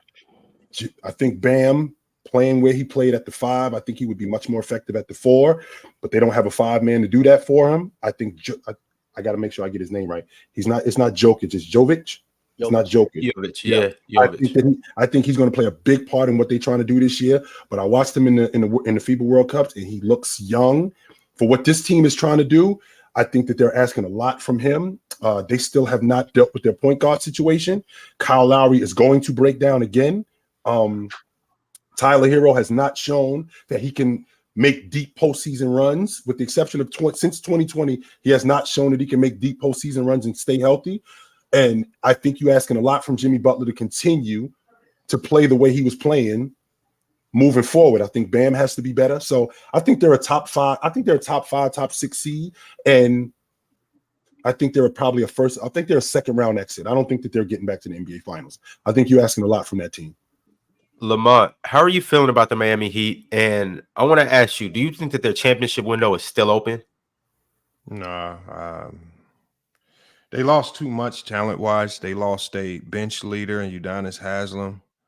They didn't do enough I think they didn't have a backup plan in mind. And it almost reminds me, there was a year where I think the Lakers had sold out for Kawhi Leonard, but didn't get him. And I think sometimes when you put your eggs in one basket, hoping that a player comes to you and he doesn't come, I think it's going to lead to a bad year. So I think they're just going to be too thin and too small. They just didn't do enough to replace it. And I think they got 2 guys on that team making close to $20 million that they don't want. They don't want Duncan Robinson. They don't want Tyler Hero. And those guys kind of don't fit the MO of the Miami Heat. They just have them there because they're making a lot of money and they just have to utilize them. So they got 2 guys that they don't want. They got a Kyle Lowry making 27, 30 million, maybe something around there. I don't know what they're going to do with this roster, but I think this is the year we might see them falling out of the playoff race. I don't know if they make the playoffs with this roster. Is it ridiculous to say that the Miami Heat won't make the playoffs in the Eastern Conference this year? Is that nuts to say that? No. Yes, it's very they almost didn't make it last year. It's very possible. It's very possible. They made a good run, but they almost didn't make it last year. They're very reliant on Jimmy Butler. That is true. They're very reliant on Jimmy Butler here. I think the past 4 years since he's been there, I think they've been kind of living off of Eric Spoelstra, maximizing guys, getting the best out of them who weren't maybe necessarily the best players, but he was able to get the best out of them. Jimmy stepping up in the playoffs and making, a couple deep runs there. It's just missing out on Damian Lillard was huge. And then missing out on Drew after. They had an opportunity to try to save their offseason, possibly getting a Drew. Now they're stuck. Jimmy Butler's 34 years old. Kevin Love, 38. Kyle Lowry, I think 36, 37. Lowry and Love on their last legs. You have Jimmy and Bam there. But after that, like Tyler Hero, not consistent. You need to have a real conversation about Pat Riley in the sense that I don't think he's done a good job of putting the right pieces around Jimmy Butler to win a championship. Because those two finals runs, they beat better teams because of Jimmy's greatness. And you give him another star, an all-star caliber player, you put him beside him, they very well might have 2 championships right now, right? Because if you give him the right pieces, because he was the best player or 1A, 1B, matching up with the other team's best player in a lot of situations. He just did not have the help enough to get over the hump. So Pat Riley, he's 78 years old. I think he's definitely living off reputation a little bit now. Ever since LeBron left, he's got Jimmy, and after that, he really hasn't done much. He hasn't gotten that next superstar. I think Eric Spoelstra's, again, done a good job of masking some of the failures in the offseason by, again, taking guys who are mediocre. Like, I don't think Gabe Vincent is that good. We're going to see how he does with the Lakers, but I think he got the best out of Gabe Vincent. We'll see how it turns out with the Lakers. But yeah, I think Pat Riley is definitely on a little, I wouldn't say fraud watch because he's done enough. He's probably going to retire in a couple years. Dude's almost 80. So he's definitely not going to get fired. He's just too old and too respected to do that. He'll resign at some point. But the Heat, they can definitely miss the playoffs here. And they're one Jimmy Butler kind of down season. If Jimmy Butler misses 20 games, misses 15 games, they could be in real trouble. Jalen, he's played 63 games over the last 10 years. That's his average. Jimmy? That's what he averages. He averages 63 games over the last. So that's 20. That's 20 games a year. If he plays 63 games this year with this team, they're gonna be in trouble. That playoff spot might not happen for them. Yeah, with the play-in game, making it tough on that 7 and 8 seed, they're not even safe there. I do think though. I mean, when y'all brought up those years that maybe they shouldn't have been where they were, I think 2020, if Goran and Bam don't get hurt, I think they win that Disney World ring pop. So, I mean, they wouldn't beating the Lakers in 2020. Ain't no way in hell. No way. They got to say was not beating the Lakers. They weren't. No doubt. They ain't have enough. I mean, I've been wrong before. Just my opinion. Oren Dragic, no, ain't no way. Yeah, but I'm not writing the Heat off. I can't do it yet. Also, just kind of projecting, I do think that Pat Riley's still going to make a move. I do think they can find a way to get maybe Pascal Siakam or somebody down there. I think that he can pull some things off. Even with this team that they have now, I mean, they have. I'm not calling it a super team, but they have a big three. You know what I'm saying? They got Bam, Jimmy, and Tyler. I think all three of those guys are still pretty good in their position. So I'm not writing Miami off. I like the young boy Jaime Jaquez. I think he's ready to play now. I think he was really good at UCLA the whole time he was there. Josh Richardson over there now. I mean, he's just as good, if not better than Max Strus, if you ask me. So I don't see why Miami can't make another run. Still, obviously, got Caleb Martin, and I mean, a lot of people are going to sleep on Kevin Love. Kevin Love's going to do what he does. I think he should have got a bigger role last year, but he's still there. And then the young Bryant as well.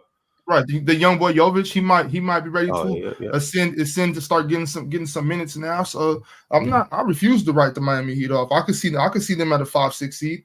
I think they could beat the Knicks again. And Tyler Hero had a quote that happened on Media Day. And for those who haven't heard it, I'm gonna go ahead and just read it off. He said, "I'm glad Portland didn't want me. I just don't want to be in Portland. So it's not personal with Portland at all. My value may have decreased in people's eyes, but I'm a better player than I was last year. So there's no way my value has decreased." Tyler Hero's hoping to have a bounce back season or take a step forward. So I do want to hear you guys' opinions on what you think about Tyler Hero. Damo and Morris, chime in about the Miami Heat, Tyler Hero, and whether you think that their championship window is still open. I don't have a championship window for him, but I definitely think this is a playoff team. I mean, there are question marks, but from what I'm assuming with the Heat culture and just how these teams are ran and how this team has been in recent memory, I don't know how we're going to write them off because we assume the roster is too weak. You could have assumed the roster was too weak multiple years, and they were able to get the most out of guys. I can see a world where we're going into the season. Jalen called Tyler Hero inconsistent. I mean, he is who he is. I like Tyler Hero. I don't know how we have a conversation saying he's better than Austin Reeves and then turn around and say he's inconsistent. That's crazy to me. He's a pretty good goddamn player, and now given the chance to have a bigger role because they need more out of him, I think he can fulfill it a little bit. I definitely think Hami is going to surprise people. Hami is going to be the case, and I said this last episode. Every year there's a rookie who outperforms everyone's expectations, and now he's in contention for Rookie of the Year because of how impactful he is. I think that's Hami in this class. I think Hami is the guy that is going to be super impactful as a rookie. I'm not saying he's going to be putting up crazy numbers, but he's definitely going to be playing winning basketball and going to be noticeably better than a lot of other rookies. I think he's going to do that for him. I think Jovic is definitely going to be a guy that takes a step forward, given a bigger role. I like him. He should be able to give some valuable minutes. I think Duncan Robinson's done. I don't know. The only question I have is what is their plan for point guard? I don't know what. I don't trust Kyle Lowry. Dickens is done. Tyler Hero. It's going to be Tyler Hero. And if you're on a Tyler Hero point guard, I guess. I mean, I got to see it to believe it. I don't. That's the only question I really have is the point guard play from this team. But other than that, I mean, I like the young players that they have, and I definitely can see it working out. Now, I definitely got to believe it. I got to see it to believe it, and it has to be done. But I got faith in them. I don't think this is a team where, yes, they definitely struck out by not getting Dame. They struck out by not being able to get Drew. But this isn't a team that needed to get a superstar in order to be a playoff team still. I think this team, just how they operate and the energy they have, is a playoff team. Or at the very least, a play-in team. You go from there. But winning a championship, yeah, that's over for him. I don't think the championship window is open for him. Mars? What constitutes a championship window when you can win a championship? That makes it. Yes. I don't think they've ever had a championship window. So I think it's been closed for nearly a decade. Getting there. One second, Miles. Getting there also, that when you get there multiple times, that also matters. When you're competing to get there and you get there multiple times, I don't think that's a fluke. Well, if I don't think they were going to win. Both times they got there, I thought they were just going to lose, and they did. So I don't think they could have won a championship. I mean, the fact that you get there, I mean, we do have a chance to win. We might not have a great chance, but we do have a chance to win, which means your window to win is open. It is open. I don't think the New Jersey Nets had a chance to win when Jason Kidd was getting them to the finals. But the championship window was still open, and they still were a championship contending team getting there. To you, the window was open. To me, it wasn't. I don't think they've had a chance to win. I just think they got to the finals. Credit to them, but once they got there, I thought they were going to lose. So I don't think they were going to win. So I don't think they have a championship window.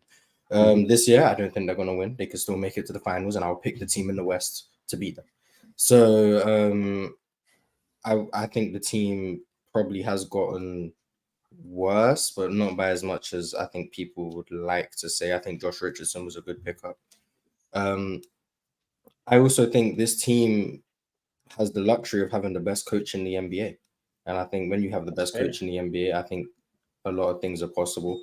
I don't think they're going to miss the playoffs, even if Jimmy Butler does miss time, because they have the best coach in the NBA. I think coaching gets underrated in terms of where it brings to the table. It gets to a point where when a team does have success and they maybe don't have as much talent as other teams, you end up putting maybe too much credit on the best player on the team.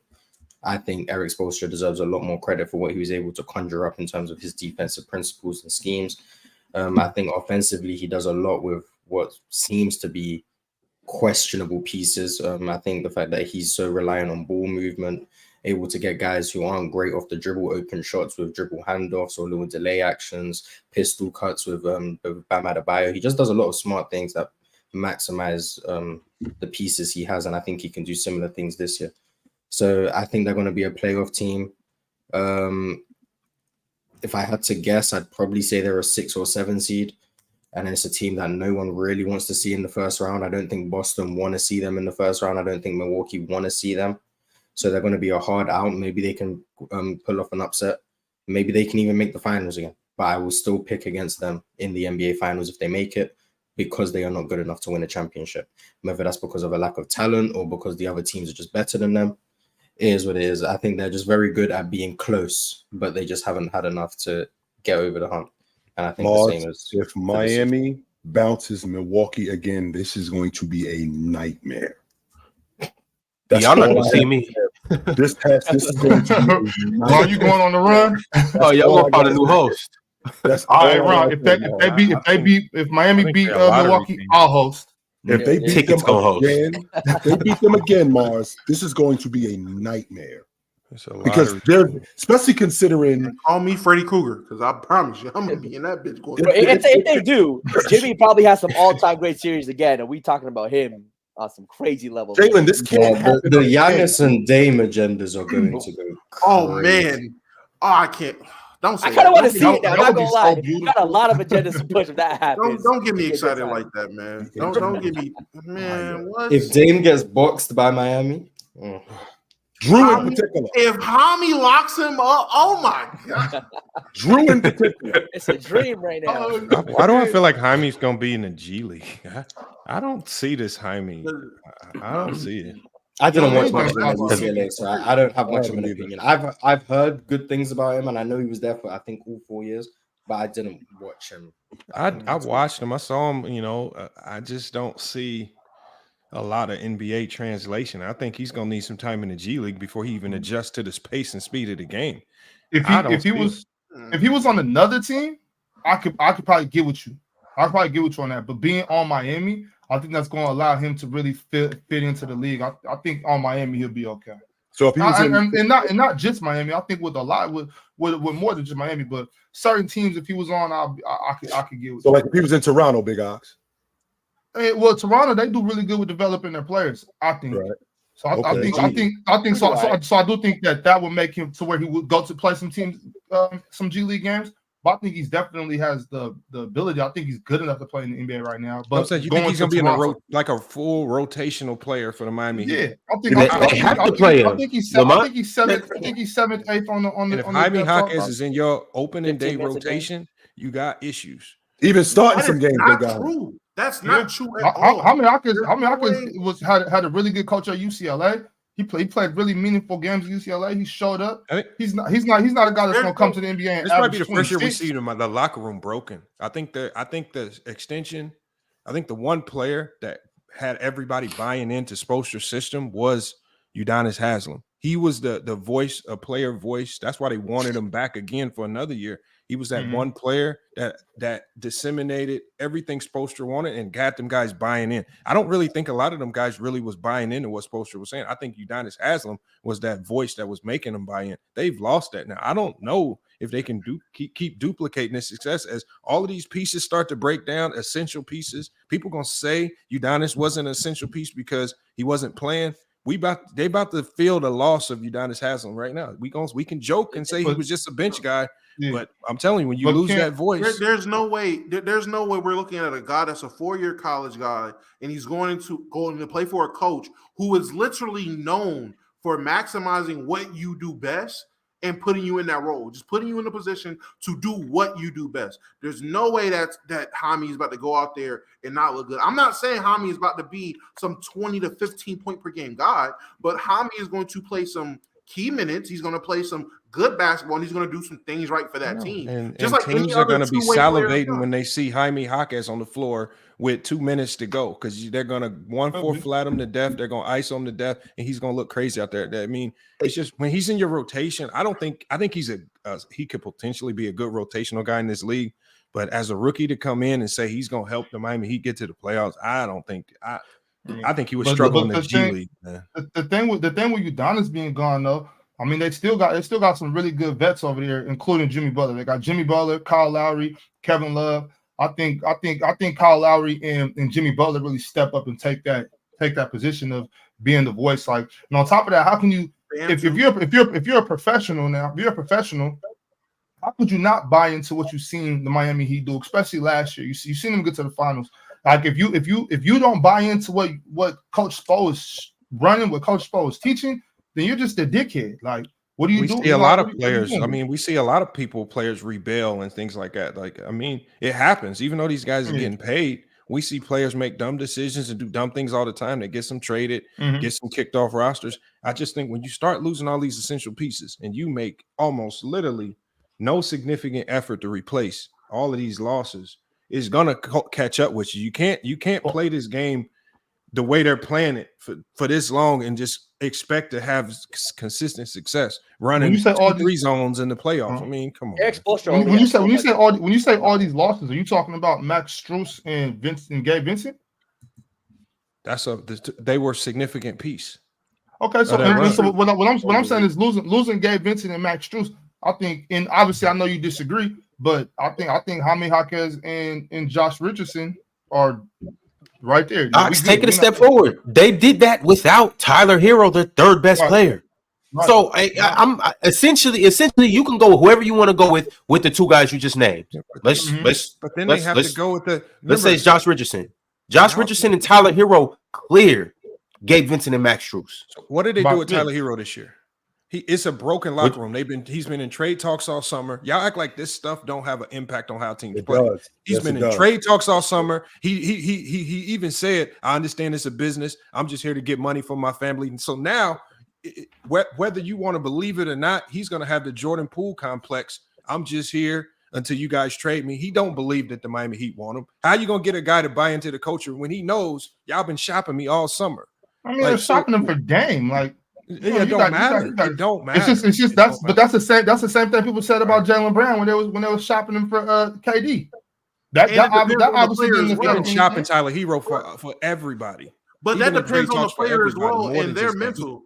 It depends on the player and their mental, because if you look how Mikal Bridges reacted to him getting traded for KD. Sometimes these guys understand it's a business, and he just understood it. It wasn't a and case he was happy about that too. Yeah, he was happy about that too. So it varies player to player. I don't know how strong Tyler Hero is. Is he Jordan Poole with it, where he's just going to be out on a team, or is he going to realize this is a business and I'm going to be a professional about it? We got to wait and see with that. I'm not going to just. All I'm saying is we still what happens when they check out. Look at how Jordan Poole checking out affected the Warriors. I'm saying if they check out, it affects you to a large degree. They went from being a championship contender team to a team that got ousted by the Lakers because of the broken locker room. And if Jimmy Butler hauls off and punches Tyler Hero in the chin, then I'm with you. And to Lamont's point, and I think I understand his point when he says that, you know, Udonis Haslem, who doesn't play at all, he was that bridge between both Eric Spoelstra and the team. He was that guy who was the guy who made sure that one of these guys go online and that they kept this thing afloat. Well, now they don't have that. So now who is that bridge? That bridge is Kyle Lowry. And Kyle Lowry is shaky. And Kyle Lowry is shaky in the aspect that his game isn't really what it used to be. Shaky in the locker room, no Chitchat? I'm going to say even in the locker room, because again, when you got a guy in Udonis Haslem who has missed the Miami Heat, who has won NBA championships, who has been a starter on teams, he can be that bridge. He's been there for as long as Spo has been there. In fact, longer than right before Spo got there.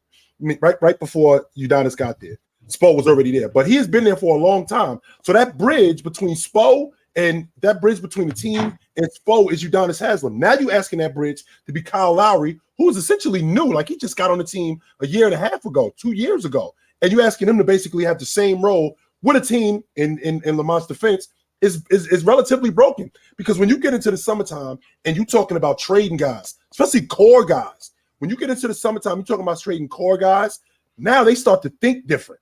And when they thinking different, now they start thinking about, well, should I really be here? Should I be out for myself more because they're going to move me anyway? Now that starts to affect the dynamic of the crew. But what guys like, so what was the point of, so what is Jimmy and Bam's role being the best two players and being under Udonis for as long as they have? You don't think some of that will translate to them having to step and realize they need to step up and be those vocal leaders in the locker room and push that forward? These are both guys that were there on that 2020 championship of that 2020 finals run. These are both guys that were just there last year and seeing what they did. We're just going to assume because UD's not there, those guys are just going to let things fall apart. No, these guys are religiously in interviews, wherever they are, preaching about Heat culture, how much they love it there, and how much it affects them, and how much they bleed Heat culture. Are we going to assume guys like Duncan Robinson, who's been there and got his opportunities there, isn't going to be preaching Heat culture? Are we going to assume guys like Kevin Love, who has easily been around not just as long as UD, but around hella long, been in hella championship situations, and has that veteran leadership. Are we going to assume he's not going to step up and be a vet? Kyle Lowry might not be Udonis Haslem, but he is still a vet, and he has been there long enough to me for a lot of these guys, these younger guys, these newer guys, to still be able to be like, nah, this is heat culture, and they all buy in. I get it. UD leaving is a big loss, but there have been guys that have been there long enough to be able to pick up where UD's left off, and as a group, leaders and vets like that for this locker room. It's just like what in Boston, like Marcus Smart is gone, but I'm sure Marcus Smart with Jaylen Brown and Jason Tatum, I'm sure he wasn't just fishing and giving them fish. He was teaching these guys how to fish. Like this is what it takes to be a pro. This is what you got to do. This is how you be a leader. He not, you know what I'm saying? He wasn't just holding their hands through shit. So I do understand too. I definitely hear what you're saying, and that I didn't even think about that until you said that, Lamont. Like UD being gone, I didn't even think about that. And now what you put it on my mind, I'm like, okay, that's more significant than it sounds. But I still think Jimmy, Kyle, Kevin Love, I think they can step up and be good leaders. I'm saying, what do you think they can be though? Or you think they can be an 8 seed again? Because that's what they were last year. Maybe six. I'm thinking 6 to 9. 6 to 9. I ain't thinking nothing above 6 though. I mean, because if you think of the teams in the East, you got Boston. They're not going to be better than Boston. They're not going to be better than Philly, right? They're not going to be better than Cleveland, I believe. Okay, right? I don't believe they'll be better than the Knicks. I don't think they're better than Milwaukee. That's where I'm not with the Knicks. I'm not with the Knicks. I'm not with the Knicks. I am. I like Miami over there. 7 through 10 seed fighting in the play-in again, max. If they don't fall outside of that, and then you got to think Toronto's going to find a way to get back in the mix. I think they'll be in the mix. I think Toronto's at the bottom. I think they'll be in the fight with Toronto. I think Indiana. I think they'll be in that same battle with Indiana and those bottom tier East teams. They don't have it, man. I don't know. I mean, that'd be like I'm certainly not saying they're a top 4 seed. I'm certainly not saying that. It's a lot of like people expect Jovic to take the jump. You know, you talked about Jaime too. I mean, we'll see. I'm not as high on Jovic, but we're gonna see. What have we seen from Jovic that tells the jump? They don't have to make a jump though. Like the thing about it is, like the Heat don't have a glaring gap in their roster where it's like, okay, we need you guys to come in and start. Ron, who they starting point guard? Who is their starting point guard right now, Ron? Today, if the season opened up today, who's their lead guard? Tyler Hero and Josh Richardson can man the point guard position. Josh Richardson's not a point guard. He's not a good point guard. He can man, and Jimmy Butler too. They can run the point guard by committee.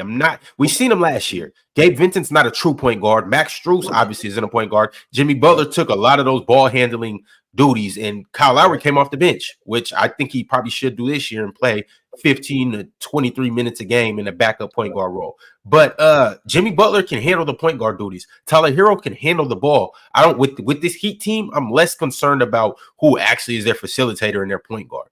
Because I've seen them do it. And even back in 2020, when Bob said it, I think Goran Dragic was a big hit to them. They needed another ball handler that series. What happened? Jimmy Butler stepped in and took care of the ball handling duties. So I'm not too concerned about the point guard with them.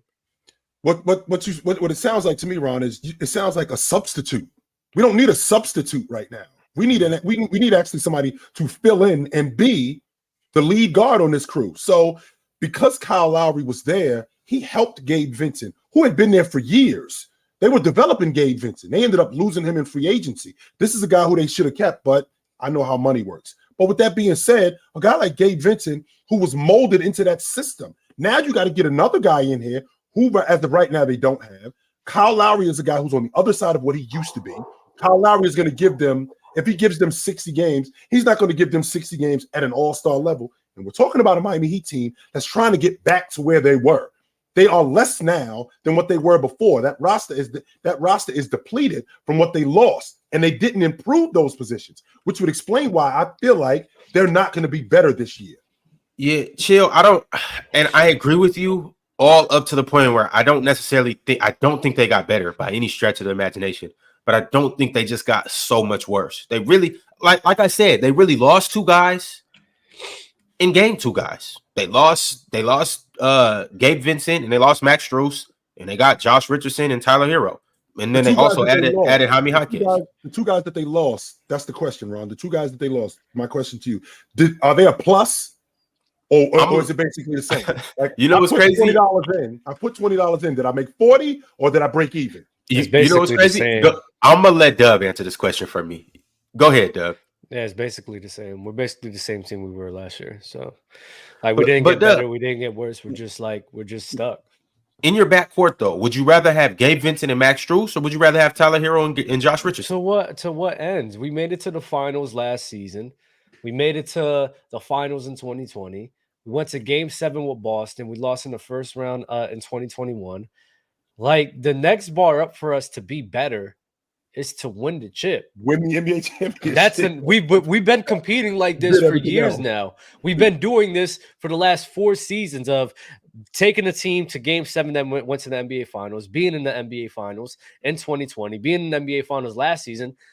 So the question of us being good, that's not really a question. We're probably always going to be a team that's good. I'm tired of being good, which sounds crazy. I just want to win.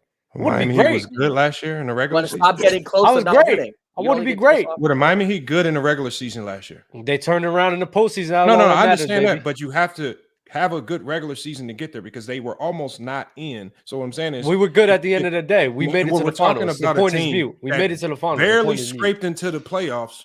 Now you have to duplicate that in again, starting the season with no true point guard other than Kyle Lowry.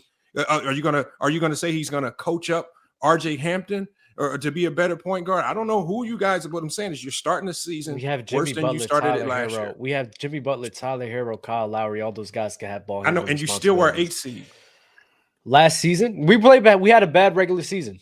Fine, and you need to have a solid regular season to make the. So you don't think that they're going to be an? No, I don't think they're a playoff team.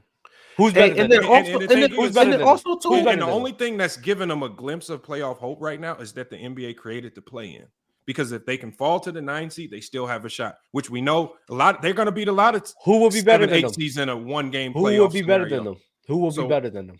I think there are 6 teams in the East that are clear, far and above. So Dub, as of today, I'm going to say Boston, Milwaukee, Cleveland, the Knicks, Philly.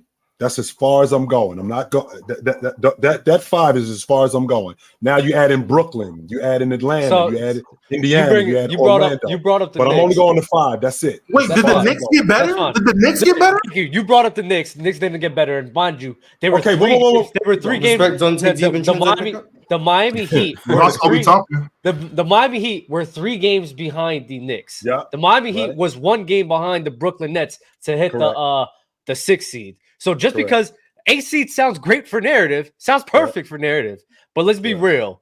The gap between the 8th and the 5th, what was it? Who were the next 5th seed? Was not a large gap. Don't forget the Nets only had that record because of the run KD and Kyrie went on before that. Look, and Lamont, this is the problem. We can't hear you, Lamont. We can't hear you. I'm just saying that just means they have Lamont cookie on silence. That's all it means. It means their margin for error to duplicate this again is even smaller. When you know there's a lot of parity between those bottom teams, it's just harder. It's not like you said. Pacers are gonna come back more experienced. A younger team with more experience, almost the same core. They're gonna be a little bit better just because they kept that same group. Yeah, a little bit. 35 games they won last year, so a little bit better will be 40 to 41. The Nets are actually gonna be better. They were right there in that same mix with the better. And then we talk about the Raptors. The Raptors did lose VanVleet, but they're still right in that same area. They're falling off. Like you talking about Miami Heat getting worse. Expect the Bulls to be that bad? I'm just saying. You're spewing nonsense. It's bullcrap. We were talking about the roster because again, we can only project based on what they're presenting to us. For me to live off what they've done the last couple of years makes no sense. I'm just basically making my prediction based off what they've given us. When you tell me Jason Richardson and RJ Hampton are going to be the reason why they get back to the NBA Finals, that don't make sense to me. Right, first of all, nobody said that. Nobody said that. Conversations about the championship window. So that means you believe this roster can get back to the NBA Finals over the Celtics. How do you know I believe that? Did I say that? So we're talking. This is what the conversation is about. This is not the conversation about if they can be good. The conversation is about if their championship window is still open. If you think they're that good, I think the champion. I think this the conversation is not about the championship window is closing, and I'll probably if we make the finals, I will be very surprised when we make the finals last year. But you was talking about all this nonsense about the AC. You was talking about all this nonsense about the AC. You talking about all this nonsense about them being an AC and them being good. You were talking about them being good. You was talking about them being good or not. You were the one that told me no. You were the one that told me they weren't making the playoffs. You were the one that told me that they weren't making the playoffs. You're the one that said this. So now you're changing the argument. I'm gonna go to what you said. I'm gonna go back to what no. I'm gonna go back to what you said. You told me that they weren't making the playoffs. So we're gonna sit here and say that. That's one of the ridiculous things I've heard because the Nets, even though you don't want to admit it, the Nets got worse because they don't have Kyrie and KD. They don't have Kyrie and KD to sit here and boost them up the way that they did last season. The Knicks, at the end of the day, they were 3 games behind the Knicks. Don't give me this Knicks that they're going to be better than them. So the Hawks, the Bulls, the Raptors. We're talking about what you said. That's what you told me. Don't change up the criteria because you're getting cooked now. You're getting cooked. You're getting cooked. You was wrong. You're just wrong. You're changing up. You're trying to change up the conversation because you're getting cooked. Ron, go ahead, bro. That's not a championship window. We're arguing about a 7-8 seed. I typically don't do this. I typically ask the chat, but I want to ask y'all up here: who cooked who? Out of those two. It was just a lot of talking going on. There's no cooking here. We won't know who won until the season plays out. Can the Miami Heat be a team that contends in the East? Yes or no? It contends for a championship. That means I feel like the top 6 teams are probably the teams that have the most legitimate chance. If you're not going to be a top 6 seed, then what are we talking about? Are we talking about them being 7 seed, 8 seed? Yeah. But what are we arguing about? Wait, Lamont, can I ask what makes the Knicks better than the Heat? I just think the roster, they've kept that roster together. The Knicks have shown me, as much as I've doubted the Knicks, they've gotten progressively better and they haven't lost significant core pieces.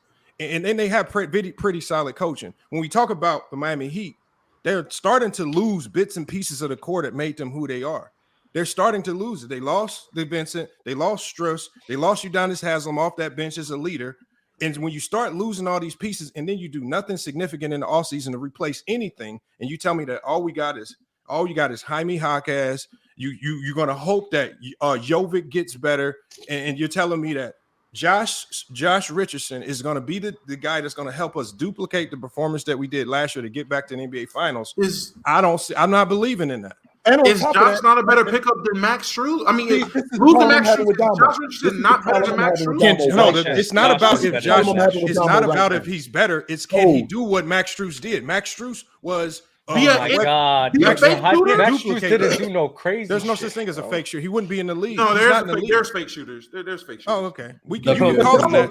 Damo's logic. He can't do what Max Strus did for Damo's logic is based solely on improving the roster, and you're completely taking out of account. You're completely not taking into account that these guys, the Knicks, a young team that as individual players are getting better. You completely left that out. You didn't add that on. Okay, so let's take so a guy in RJ Barrett at 23 years old, a guy in Jalen Brunson. These guys are 20, 22, 23 years old. You're essentially telling me that they're coming back as the same guys. They're not. RJ Barrett is not coming back as the same guy he was last year. I bet you he will. Jalen Brunson is not coming back as the same guy he was last year. I bet he won't. I would Damo on this. I think Randall is peak. Randall. We know Randall is. Julius Randle will be Julius Randle. Mitchell Robinson or whoever their starting center is. RJ will be RJ. Your logic is based totally on improving the roster and not these guys individually improving as players. That doesn't work. So why can't they get that benefit of doubt, but a guy like Tyler Hero can? What? Thank you. Oh, I ain't saying that, Dub. I'm not saying that at all. No, I'm not saying that at all. I'm saying we know who Tyler Hero is. Lamont literally just said we're relying on guys like Jovic to get better. No, but Damo. Don't Damo me. If we're going to sit there and knock Jovic, the possibility of Jovic being better and the possibility of a rookie coming in and being some form of impactful player or playing some form of winning basketball for them because they lost Max Strus, and that's really all you're replacing in terms of on the court. If we're going to sit there and knock that, but then act like goddamn RJ Barrett's not going to plateau. Act like Emmanuel Quickly's development is just automatic. Act like Quentin Grimes' development is just automatic. All right, bro. Then we're just being obtuse and we're being biased. Like, what are we talking about? I can't assume Jovic is going to get a bit better, but we're going to fucking assume RJ Barrett after year 6 is going to get a bit better? Fuck out of here, bro. What's the number one thing that I said, though? What did I lead with, though? I didn't lead with players and talent. What I led was locker room and leadership. To me, that's what wins and loses a ton of games is locker room and leadership. Who has a better locker room and leadership? Hold on, let me finish what I'm saying. So what I'm saying is what I said was the Miami Heat had probably the best coach to player extension in the league. That is Spoelstra feeding that message to Haslam and Haslam being able to portray that message to the players. That is significant in the league. And that show, this is one of the people act like they just kept Udonis Haslam on the roster for nothing.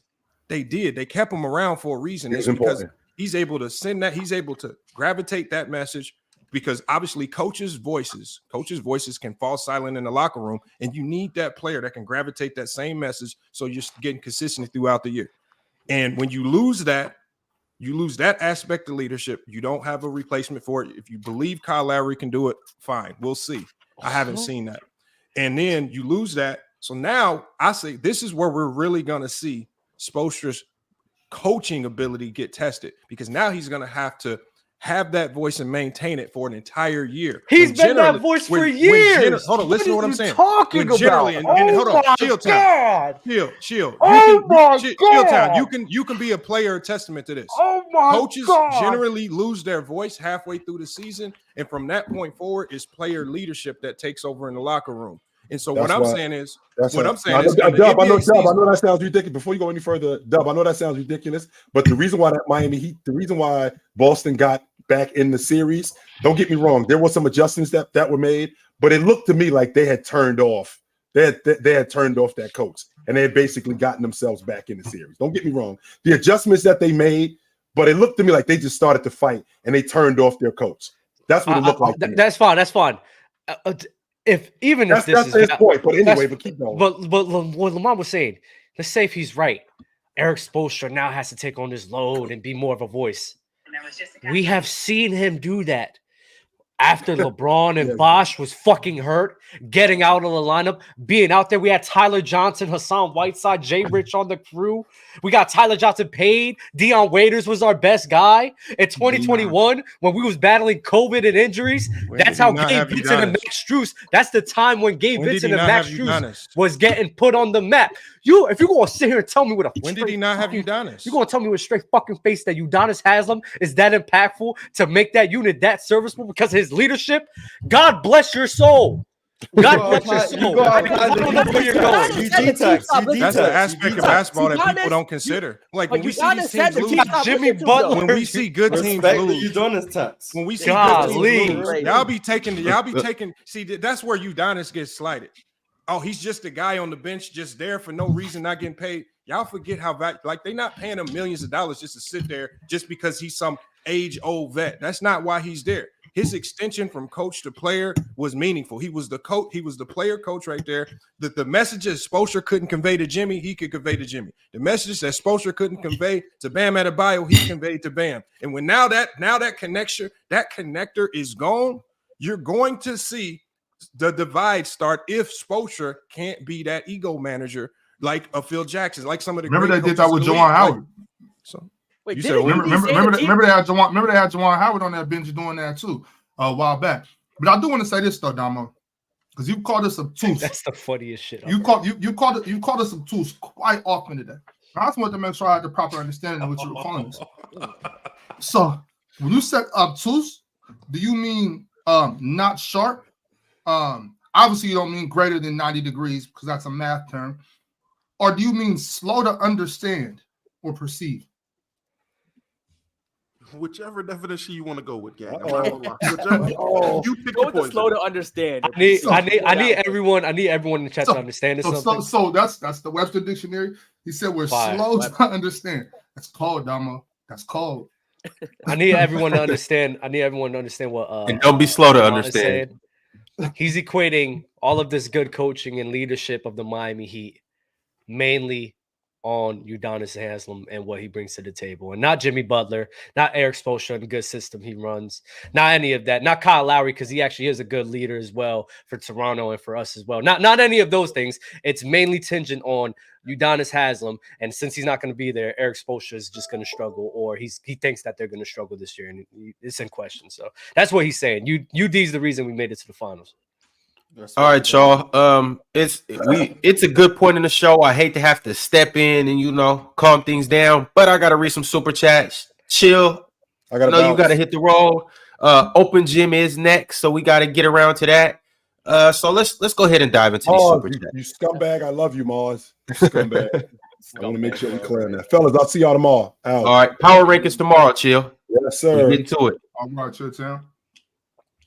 All right, y'all. Taquay White said Vic changed his hair again. Clearly, he's unpredictable, and we should still be concerned if he takes the game seriously.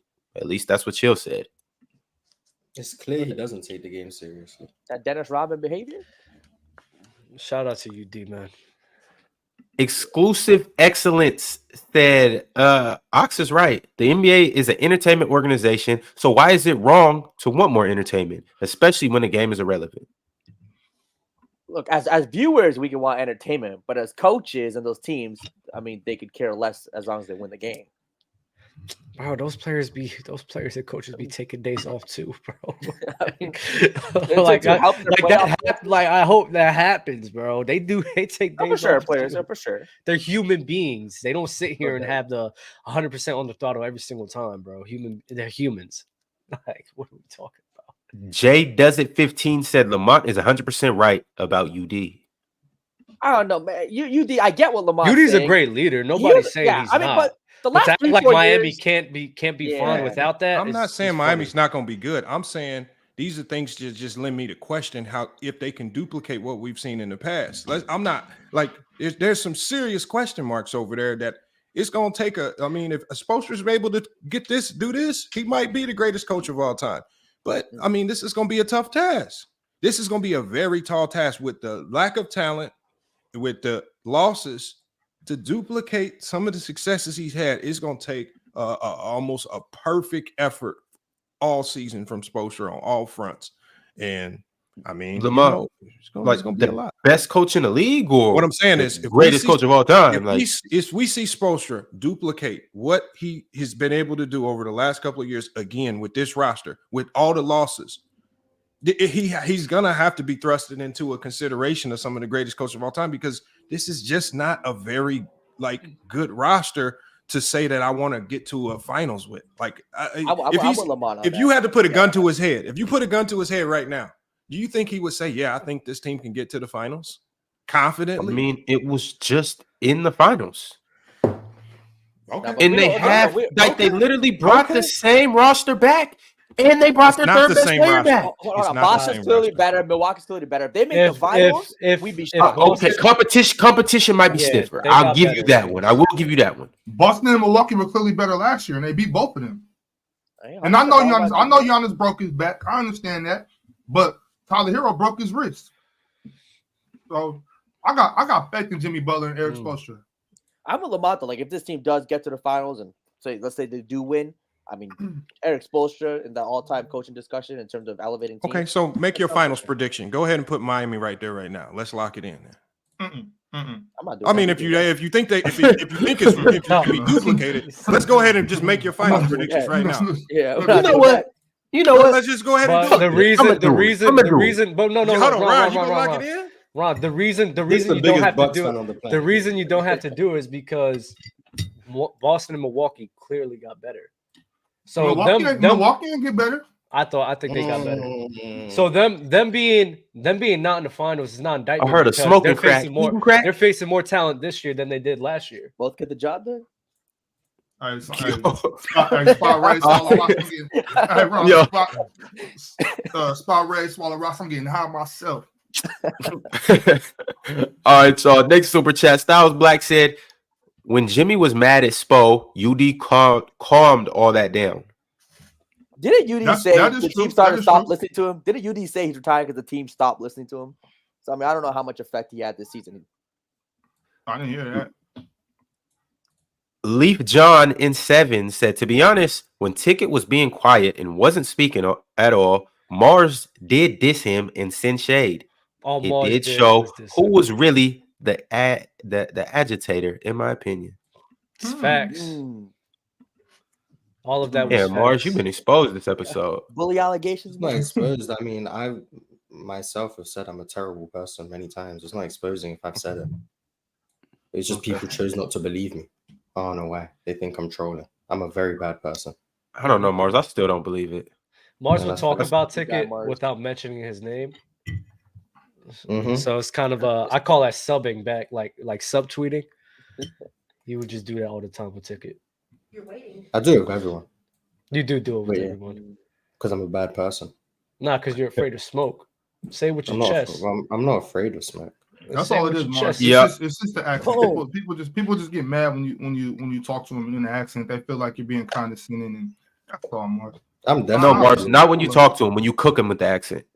No, I'm definitely being condescending. I definitely think I'm better than most people. I'm definitely condescending because I mean, Mars, if it's true, Yeah, talk your talk. is it being condescending? Marsh, I mean, look, Ron, stop. Yeah. Well, Doug, you don't have to be humble around family. If you can back it up, if you can Mars back is it not up, my family We aren't related. at all. I'm saying if you back it That's up and you can consistently be winning, if you're a little condescending, it's like cool. It's still, you condescending, it can be annoying, but it's cool. We get it. I mean, if you ask me, if I had to do panelists, power rankings, I would say with Mars, he's, you know what? I digress. I don't want people to say I'm. Look, I'll say it right now. I'll say it right take a now. step back. Mars versus Low, people be chatting. I got 1,000 on Mars. Everyone wants to bet on Low. I'll take the bet. I got 1,000 on Mars. Everybody pop in, man. When they do that, when you do that, I'm sending my money to your PayPal. Hey. Whoever wants to hold it. I got the money on low, so I can just throw the whole That's debate crazy. and win the money. Throwing that would be crazy, but I think Hey. Well, yeah, I'm a bad person. I'll do what it takes to win. If I, I mean, y'all remember last year was a Black Friday event. I'd be lying if I said that it might not be another Black Friday event. I really don't know. It's just speculation in the air. Maybe I'm jumping to conclusions like how, certain people think that certain people are going to be in the championship this year when they're not. The Celtics, but I don't know. We'll see. But anyways, I got a couple more super chats. CK said, why do people speak on the Miami Heat when they don't know what they're talking about? Please tell me about Nikola Jovic game. I'm asking too because I clearly haven't seen enough Jovic because I don't see the upside that the way they're talking about Jovic. I don't know. He's just a skilled winger, like 6'10", who can shoot. He can put the ball on the floor. He can see the floor pretty well. It sounds like a lot of these big. But he could look good in wingers that. are very similar. He could look good. He could look good in that realm, but in the NBA, it could be just something different. So it's like it's not really an accurate thing to go off of. Do you think he can get you like 15 points a night this season? No. 12, 15? No, He's not giving you 15. Gotcha. CK with the last. My bad. Go ahead, Ron. CK with the last super chat of the day say Gabe Vincent is a loss. Strus is addition by subtraction. Strus was replaced by two better players. Who will we trade Drew for? Tyler's off the table. Yeah, you weren't getting Drew Holiday realistically, unless they wanted Kyle Lowry's contract, which would have made sense. Oh, and Jay Rich is definitely an upgrade from Strus. Better defender. Respect, Mr. 4 years, 64 million. Max Strus would literally have a game where he's performing like Klay Thompson, and then the next game, he's fucking, I don't even know. Look, that sounds like Klay Thompson. The Eric Spoelstra effect, I wouldn't be surprised if Older Josh Klay Richardson Thompson. best season. Josh Richardson under Eric Spoelstra, he could have the best season he's had in a while. All right, y'all. Tomorrow, Power Rankings, Players' Choice Edition, preseason Power Rankings. We're going to give that to y'all. And we're going to get into some other interesting things, too. So make sure to pull up at the same time, same place, same crew. But you never know who's going to be here as a guest as well. Yo, Lamont, appreciate you for coming through, man. Hey, where can we find you? Where can we find your content? Where can we hear your takes at? He's muted.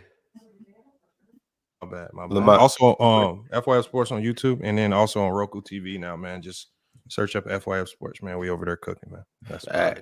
That's it. It's tough. FYF Roku, Dub link up, Dub partnership.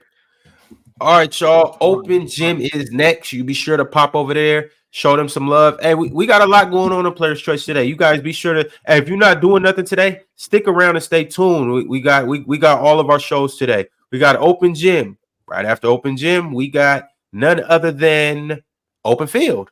Right after Open Field, we got Lakerland. Right after Lakerland, we got Bam. Right after Bam, we got Fluent Show. And after Fluent Show, to cap the night off, we got Cowboys Nation. It's a sad day for the Cowboys. Yeah. That 49ers propaganda is going crazy, though. 49ers propaganda been going crazy. All I'm hearing is perfect season coming up. It's going a little crazy. Hey, man, y'all go to Cowboys Nation and just drop your prayer emojis. Hey, shout out Light Out and those guys on that panel, for real. Fuck the Lakers, though. All right, y'all. We'll catch y'all tomorrow. Let's